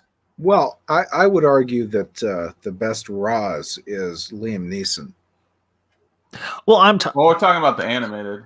Well, I'm just saying in general. Yeah. No, I can definitely see the argument for that. I'm not gonna butt heads with you on it, Zach, because we've been all over the place. We've talked about the best Joker. We've talked about the best Luthor, Bane, whatever you want to say. But no, I can't say I disagree with that because Liam Neeson as Ra's al Ghul, he was very good. Tremendous. He's a big man too. He's like 6'4" or 6'5", right? He's a tall motherfucker. And actually, they had to stack the extras on boxes just to accommodate him in that scene where all the one where he disappears. That doesn't surprise me. They had to put the extras on Apple boxes or crates or whatever it was. You know what? Like what it did well. Like let's go back to the anime series because that was like the main point. Like your main point. You're talking about the actors and stuff like that. I like the voice actor for Batman and even like Liam Neeson. I did like the banter back and forth. It was good. David Warner for David Warner for Ra's al Ghul and Kevin Conroy for Batman. Yeah, because if you think about it, that's how like a ninja thinks. They're a tactician. They're always thinking like bantering back and forth, debating. Well, continue whatever you were saying. Well, as I was saying, you have such a wealth of, I think, really great villains that are introduced throughout the DCAU, both in the animated series and the animated movies. And then oftentimes you have movies that are just focused around one particular villain. I think, for me anyways, Batman Hush, the animated film, did a pretty good job of encapsulating the core themes and the plot lines of that story of that series of comics, and it did in a way that was very, very entertaining. I'm not one that got to read the comics, but as I said it feels like a couple hours ago, quite literally, the one thing as a casual DC fan that the DC animated films does for me, it tells these great storylines in a way that I can digest and I can follow. And I even go back and rewatch and I pick up something new in them every single time. It's like when I was doing my reviews of Batman the Animated Series with Truth and a few other guys. These series are 20, sometimes 30 some odd years old, or going on 30 some odd years old. And we're still revisiting the themes, the characters, and everything across the board. And here we are, we're spending a whole stream discussing the DCAU. And I can't remember exactly who said it. I know it was one of you. But for some reason, Warner Brothers and DC Films cannot catch that lightning in a bottle and do it in live action on a bigger scale when they have quite literally a bigger budget. I mean, when you think about animated features and animated series, yes, they cost a lot of money, but they don't cost as near as much money as a feature film would, as a live action feature film would. But yet, the animated films are able to tell these complex stories in a way that a either hardcore fan or a casual fan can digest and enjoy. Ambassador, what have I told you is the main thing that decides success or failure? Do you remember what I said? You've said several things. I think it's money. Yeah, money. It's people. It's people. Okay, people. You've hired the wrong people. That's how you explain the failures of the Snyderverse. You got to get the right fan, or the people that are actual fans, right? Actual fans. Let's get real for a minute. The Snyderverse has been a disaster aside from the Snyder Cut Justice League. Let's just be clear. Everybody hates Man of Steel and Dawn of Justice. Everybody does. Well, Man of Steel was quite divisive. It was half and half. But that's not a good thing. I get what you're saying. So, it's like The Last Jedi. It's like The Last Jedi. Who wants that? Yeah. But it's not a Star Wars film. If you judge it on a different, as not a Star Wars film, it's not that bad. But if you judge it as a Star Wars film, which it is supposed to be, it's bad. So I have friends of mine who are big Snyder folks, and I don't go after them for any reason. I mean, they are entitled to their opinion, as am I. But at the end of the day, about the source. If you look at the reviews, the audience reviews on IMDb, on Google, people did not accept the Snyder films, aside from Justice League, which I happen to like. Aquaman made decent money though, and Wonder Woman did too. The first Wonder Woman. The money is besides the point. That's besides the point. The money. I mean, we're talking about the critical reviews from the audiences, and people were unhappy. A lot of people with Dawn of Justice. People were unhappy with Man of Steel. I actually liked Man of Steel. I saw it in theaters. I did enjoy it, but I can understand where others wouldn't. So, anyway, go ahead, Zach.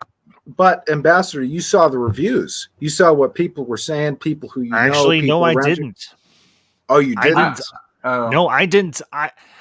Zach, honestly, at the time when I saw Man of Steel, I didn't pay attention to any reviews at all. I just went and saw it. I saw it with some friends from my church, and we went as a group, and we walked out, and most of us were like, "Yeah, that was good. We enjoyed it." And most people that were in our group, there were a few that said, it was okay. It wasn't great. But there wasn't anybody that walked out and said this was a complete and total waste of my time. So, but, it comes back to, as you said, it comes back to having the right people in the right place. And I think what we see with the success of the DCAU compared to DC live action is you had the right people in the right place in one particular sphere, and you had the wrong people in the wrong place in another sphere. Well, I don't know what you mean by that. I mean, I think Snyder may have been the wrong guy. I did not agree with his interpretations of Superman or Batman, and it's not what I would have done. But I get that. I do. I get that. What is that? If you're you saw opening day like 2 weeks before. I had to wait in line That's at awesome, Walmart. Tim. Yeah. Groovy. Yeah. Yeah, I didn't like Man of Steel. I mean, it looked like a Michael Bay film. It made me look, I thought I was colorblind watching it. It gave me a headache, and it was like a disaster. And I'm not the only person who says that. And by the way, people can hate the Snyderverse and like the Snyder Cut Justice League at the same time. Sure. I agree. And you know what? The Snyder Cut of Justice League reminded me of Lord of the Rings. And I actually liked it a lot. But yeah, I think that's Lord actually what they're going through. Yeah, I think Lord of the Rings is better than Star Wars overall. Like the Lord of the Rings trilogy is better than the original Star Wars trilogy. I said it. Like I know I look like Kylo Ren. I'm sacrilegious, but honestly, I don't really like The Hobbit that much or whatever. They're way too long. Yeah. But Yeah, Lord of the Rings, I have to. Lord of the Rings is subjectively better than Star Wars.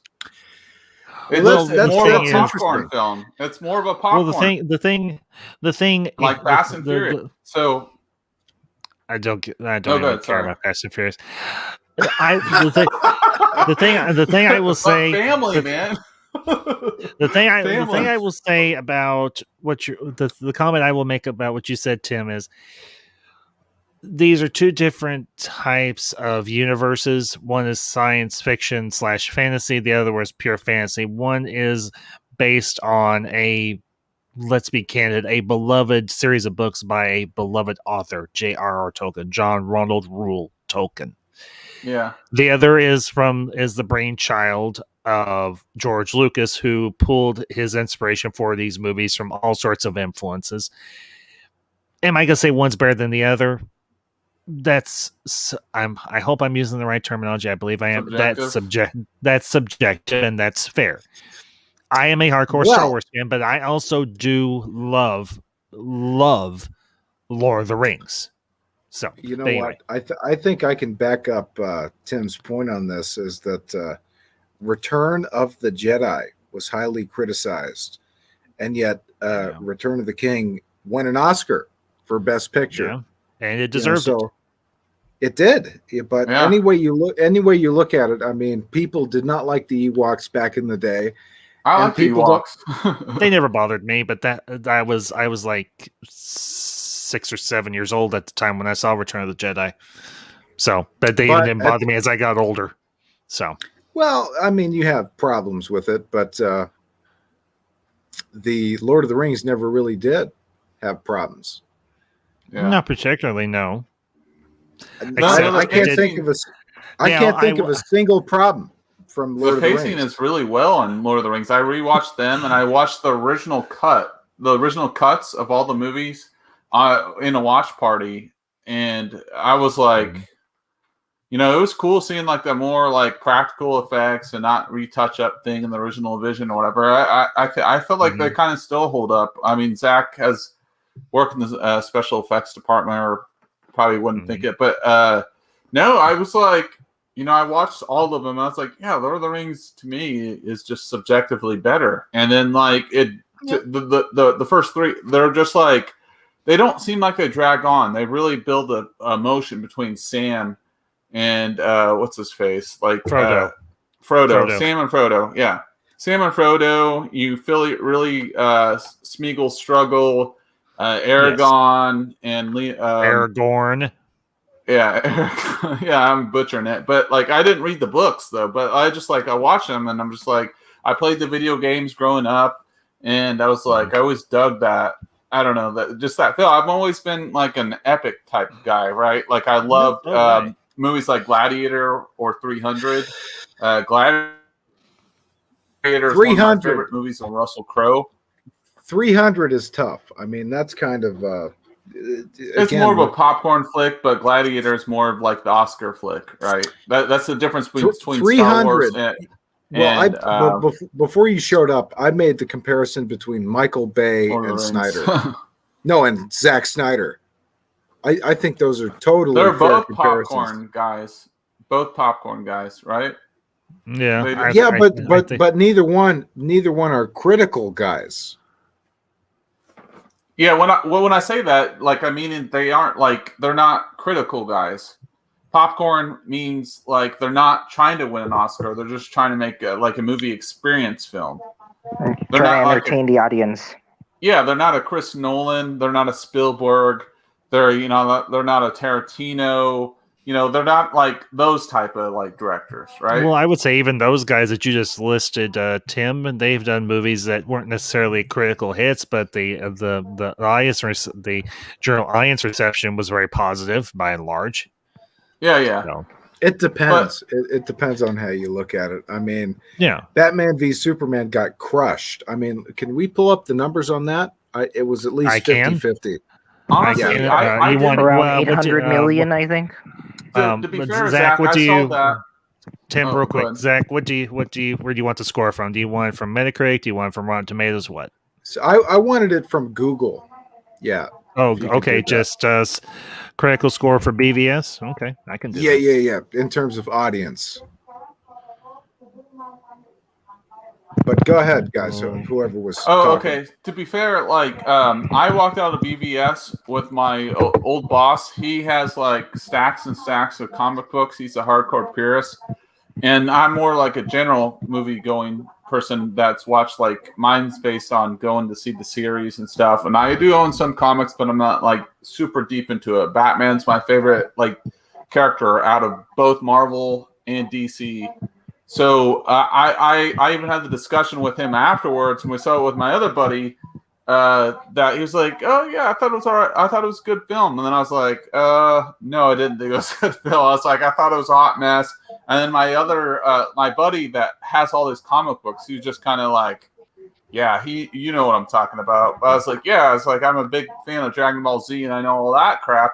And I realized not even like it was like. It was so bad. I mean, I don't think the film was absolutely horrible, but I would give it a 50%. Like, good. That's what I'm saying. So we agree. We agree on that. Yeah. I mean, Jesse Eisenberg was a total disaster. I think we can agree there. Wonder Woman being shoehorned in at the end was a waste of time. Yeah. Okay. All right. Okay. I've got it pulled up here on Google, and I've got four scores actually. I've got four scores actually. Put it on screen for me. Just give me a second. But I will say though, the extended cuts or the director's cuts were far better though, right? Like for BVS, it was a lot better. But it went up to down here in the right hand corner, Zach. Oh my God. 28%, 6.4%, 44%. People didn't like it. That's all I'm trying to say. 75% of Google that was users the theatrical cut, and not anybody likes the theatrical cut. This is actually for BVS Ferris. I hate to break this to you. This is for BVS Ultimate Edition. Oh, there it is. Yep. I thought it was far better. I would have gave it at least like a maybe a 6.5 to 7. Well, like I said, now Google users 75% liked it. Okay, Metacritic, but Metacritic we've was got the stuff above it. IMDb. We got Metacritic was 44%. IMDb was 6.4 out of 10. Rotten Tomatoes was 28%. I don't know if the theatrical cut score, but I think the Ultimate Edition should have like a different score. I think because there's Justice League, the theatrical, and there's Zack Snyder's Justice League. They both have different kind of score. Ferris, this is on Google BVS Ultimate Edition. Those are the scores. Now, if you want me to, I can go to each site and I'll be more than happy. Let's go to. We can go to Rotten Tomatoes. Let's look at some of the comments. Why don't you do the theatrical cut instead? Go back to the same thing, theatrical cut. Okay, here is that says Dawn of Justice, but no Ultimate Edition. All right, give me a minute. Hang on. Well, even 63 is not that great. Well, the thing that you could argue is that there was already a negative sphere around it, and that's my only thing. But like, I watched the extended edition. It was far better. It blended well, didn't feel blocky or whatever. It just flowed a lot better. It was half an hour longer, but it seemed shorter, if that makes sense. It just flowed better and seemed like a better film. And let me add to that. Deservedly so. There should have been a bad connotation around it. What sells a film? It's word of mouth, and they had shitty word of mouth.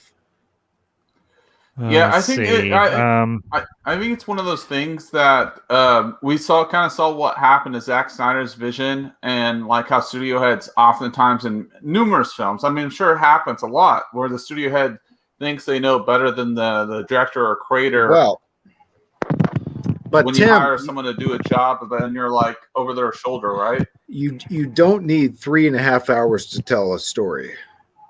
If you're doing a film. Yeah, you don't. You don't. You should make a part 1 and part 2. I mean, that's kind of giving him a pass. I mean, he did how long was the Snyder Cut? It was long. 4 hours. Yeah, it was 4 hours. It was an 4 hours. 4 hours. Yeah, old school epic. Like they what they told back in the olden days, right? Like an epic. Well, you don't need that. Go ahead. Here's a few critical reviews. This is from A.O. Scott from the New York Times. Take these as you will. If you dislike it, that's fine. I don't particularly care. So I'll pull it up. Give me a minute. Yeah, let's go with it. I don't care, man. I want the truth. Okay.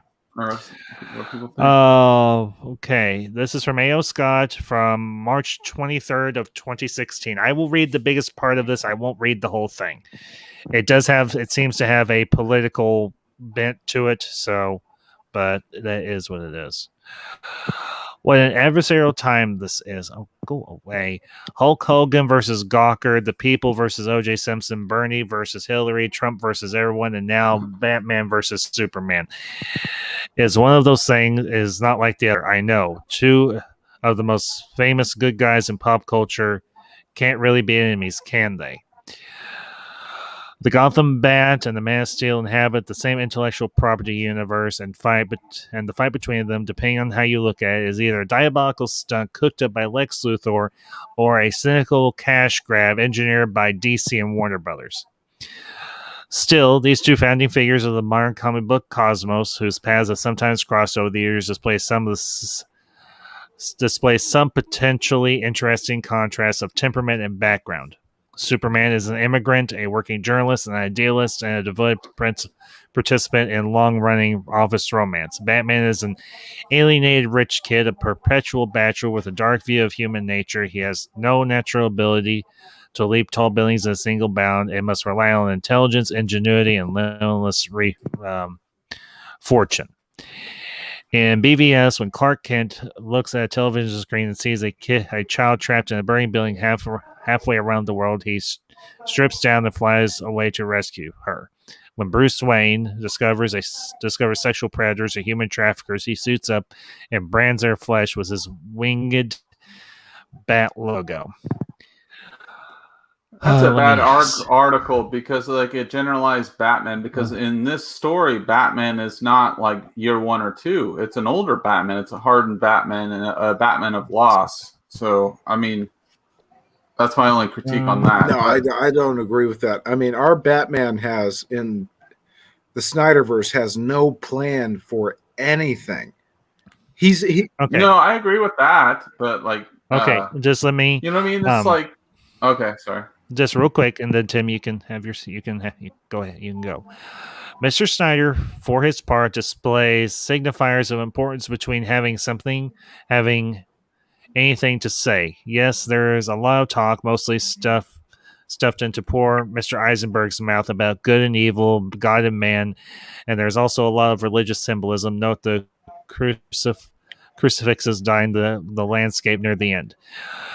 There are murky shadows and muddy nightscapes, all rodently not just of the ordinary danger, but of a metaphysical darkness. There's Mr. Cavill's existential brooding and stoic dimple on Mr. Cavill's chin. but there are shots of heroes shirtless and Lois Lane in the bath. But the point of Batman and Superman isn't fun, and it isn't thinking either. It's obedience. The theology is evoked not to elicit meditations of mercy, justice, or sacrifice, but to buttress a spectacle of power. And in that way, the film serves as a metaphor for its own aspirations. The corporations that produce films like this one and the ambitious hacks who sign up to make them have no evident motive beyond their own aggrandizement. Entertainment is less the goal than the byproduct, and is as the commercial reach of a superpowered franchise grows, their creative exhaustion becomes even more apparent. So this is the New York Times saying this. This was from the New York Times. This was from the New York Times back in 2016. If I was sitting, if I was sitting at the end of that table, I would have fired this motherfucker. I mean, that sounds like a bunch of bullshit nonsense to me. I don't know about you. I don't know. Yeah, here's the thing, though. I mean, I don't really listen much to critics, and for saying this to you guys, I do like the Snyderverse. I mean, I like Man of Steel for its realistic take on Superman and Batman versus Superman. I know it's very much like a political drama film, and beside that, I mean, I like Zack Snyder's Justice League more than the theatrical cut, and I do too. I just don't like when studio interfere with directors' creativity, and Warner Brothers has done this to DC in the films like before, like since Richard Donner when he's doing Superman 1 and 2 back to back, and then he also done this to Joel Schumacher for Batman Forever. I mean, his original, if you read the original Batman Forever script by Akiva Goldsman, Lee, and Jane Batchelor, they actually it's actually more complex than the theatrical cut of Batman Forever. And # release the Schumacher cut. I really wanted to see Joe Schumacher's original vision for the film. No way.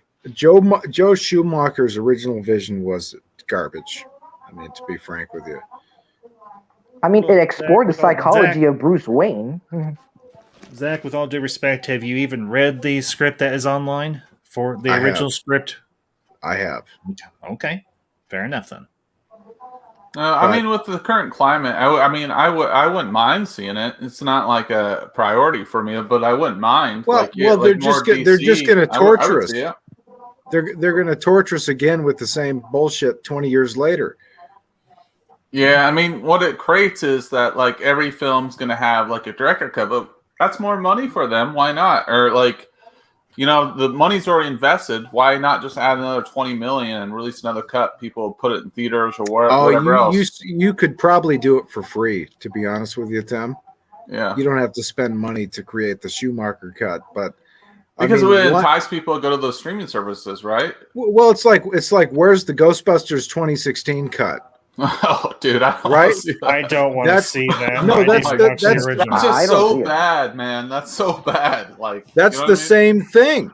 The Schumacher cut is going to be just as bad, if not worse, than what we got. I mean, we Zach, never know. That's your perspective. It's a perspective. Respectfully, I do not share. Well, let me just tell you, Ambassador, I'll bet you $5 that it's no better. All right, it's here. $5, Ambassador. Fine. You can buy 5. I don't bet. to quote a favorite movie of mine, I never bet with my money, just with my life. Well, I'll bet you $5 that it's just as despicable. Okay, it doesn't matter. The Schumacher cut is garbage. You know what I want to say about that article? It sounds like that article, I don't read them that much, but it seems like more of a rookie guy. I'm not that experienced in that, but it seems like they're just trying to grab people's attention, make things controversial. Well, that's what most journalists do anymore, Tim. So, but we have gotten off on a big tangent, and honestly, we are coming up on 4 hours. And honestly, guys, I kind of want to wrap up. No offense, I've had a great time tonight, but let's go around the horn. We'll start with Tim, and we'll end with me, and let's give our final thoughts on the DCAU, and then we will call it a night. So, Tim. Sorry, you broke out for a second. You said overall thoughts of DCAU? Is that what you said? Give your overall thoughts on the DCAU. We'll start with you, Tim, and then we'll end with myself. So, anyway. No, I absolutely loved it. It was a nostalgic time. I'm glad you talked about it. One of my favorite films from that time was actually the Phantom movie or whatever. It was Phantasm? really cool. I really wish they would incorporate that into a movie. Not a series, not the CW. They'll ruin it. They need to do it in film or whatever, a side off. With the Pat Bat, they're doing something interesting. So I don't want to get way off topic. I was trying to focus on the animated series or whatever, because I really dig it. There's some really strong episodes in there, and especially in the Unlimited series as well. And then my favorite animated movie by far is the Red Hood. That's by far my favorite. But we're closing out, so make sure to like, share, subscribe to this video right now. If you haven't already, share it for the Ambassador. Great show. Follow me on Kylo_Tim1 on Instagram also, and Tim Possible Official. And thank you for allowing us to share the link on there. I appreciate all of you that went on my show the other night. It was pretty fun. We're gonna have that show again Thursday, 9 p.m. Eastern Standard Time. Hopefully my tire doesn't blow it out again. But always a pleasure, man. Appreciate all of you. Zach, Ferris, Ambassador, always a pleasure. I follow you on Instagram and I subscribe to your YouTube channel.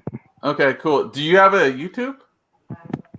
Yeah, I have a YouTube channel. Okay, I'll let you plug it later. Okay. So Zach's next, right? No, we're going. Ferris is next, and then Zach, and then myself. Right. Sorry. So Ferris, the floor is yours. Yeah, the DCAU, is a really good time, and Batman the animated series is still one of my favorite animated Batman shows. For its complexity of its characters, and I love the character of Batman, love the voice Kevin Conroy, and I love the supporting characters of Robin, Alfred, and Batgirl. Even more so, I do like the next the follow up, which is Superman the animated series, the new Batman Adventures, Batman Beyond, Zeta Project, Justice League, and Justice League Unlimited. I mean, those are my my favorite shows. Without them, I would not be reading comics by now or collecting one of DC's greatest stories from every character that I love from the DCAU. So going forward, I hope there would be more DCAU canon. We already got Batman the Adventures Continue. I don't know if you guys discussed this before I came in. So no, we haven't. So for that, I hope we could talk more. We could talk more DC, not just in animated, but also in movies or characters in general, like Batman or Superman. In the future, Ambassador, I hope you are planning something in the future for a future live stream. So, I guess that's for me. Maybe you got favorite animated film or something, right? Oh yeah, favorite animated film. I'll put something on the books for a few months down the road. Yeah. DCU favorite animated film. We'll see. Yeah, I'll figure. Yeah, I do love. I do like Mask of the Phantasm and Batman, Mr. Free Sub-Zero, and Batman Beyond: Return of the Joker. Oh yes, you and George are in that same camp with that. So, Ferris, any other thoughts? Oh, for me, my other thoughts, going forward, I really want to see more stories in the DCAU canon. Like I said before, we already got Batman the Adventures Continue with the introduction of Jason Todd, and we got Deathstroke in it. And I just hope we could have more characters that hasn't been introduced in the DCAU. I haven't seen like Reverse Flash or maybe the Teen Titans of the DCAU. So Reverse Flash, dude. Yes. Yeah. Sorry. That's one character that hasn't appeared in the DCAU. I mean, we got Wally West. We got Wally West in it, but there's no Barry Allen. So, yeah, I hope going forward there will be more stories of DCAU, and I guess it will never end that way because DCAU is something you could always revisit or maybe go into into and read new stories or watch new stories. Yes. So, okay, Zach, final thoughts. Floor is yours. Well, I would first of all invite everybody to join us over on Unknown Regions, which is a semi-open platform. We got to make sure nobody's crazy, but aside from that, we're happy to have anybody. So that's something we're doing. It's got 47,000 subs. So, we're more than happy to have anybody on there. And I would just say this one thing about the Dark Knight Returns comic and animation, where you have the two films. I mean, that story in particular is a big part of who I am as a writer and has inspired me greatly and has a very special place in my heart. Gotcha. When is your show? When's your next show? Friday. You do every Friday? Is that your every Friday? Well, I mean, Saturday and Sunday is a little bit tough for certain people, so probably Friday night. Okay. Yeah. What time? I forget. Sorry, It was what time? I think 5:30 Pacific. 9 p.m. or 5:30 Pacific, something like that. Yeah, which would be 7:30 our time, Tim. Because all right. Yeah. Are you Central Time in Indiana, or are you Eastern? Eastern. Okay, so it would be 6:30 your time. Okay, I should be free. Ambassador, you said you're going to be there. I'll be there. I think it'll be. He's talking Well, Dark I think Knight. it'll be. So yeah, I'm going to be there. Yeah. 7:30, I think, is what it is. Yeah. You're 2 hours behind me. I'm 2 hours ahead, but Tim is an hour ahead because for some strange reason, Indiana is partly on Eastern time. It's not just on that's Central. that was the confusion between me and you. I was like, wait a second. You thought the show started. I was like, wait a second. I'm ET. We're both in Indiana. Then you're like an hour. Yeah. Yeah, for some dumb reason, that's the way the state is split up. So, but as for my final thoughts, this evening has been, I think, honestly, one of my favorite streams thus far since I've been doing this. I mean, great topic, great panel. The DCAU was the reason why I have an appreciation for the characters of the DC universe. And the animated films, the animated series gave me an appreciation for the characters of the DC universe. It's not, as I said, I will always be first and foremost a Marvel fan because that was what I grew up reading.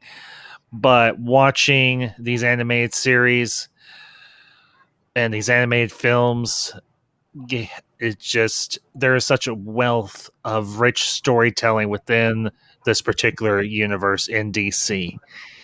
And just speaking as a person who loves good cinema, it saddens me to various degrees that we have not gotten these stories told in a competent way in live action. But at the same time, I almost am glad that they have not been, because these stories have been told so well through the medium of animation that it would almost feel just like a ripoff or a cash grab to do them in live action. I mean, let's be honest. As much as I did enjoy, regardless of its flaws, I did enjoy BVS. The Dark Knight Returns. That is my Batman versus Superman story. And that is the one that I love the most, because that for me is a grizzled old Bruce Wayne going up against the last son of Krypton, who has been turned into a tool of the United States government. Ronald Reagan. Reagan specifically. Yeah. Right? I love the dialogue in that part of The Dark Knight Returns. I love the ending where they're all underground and they're building a new base. a new Batcave essentially. You've got Oliver Queen, aka Green Arrow, working alongside them, and I know we've talked about it, and I will say it one more time before we shut down for the night.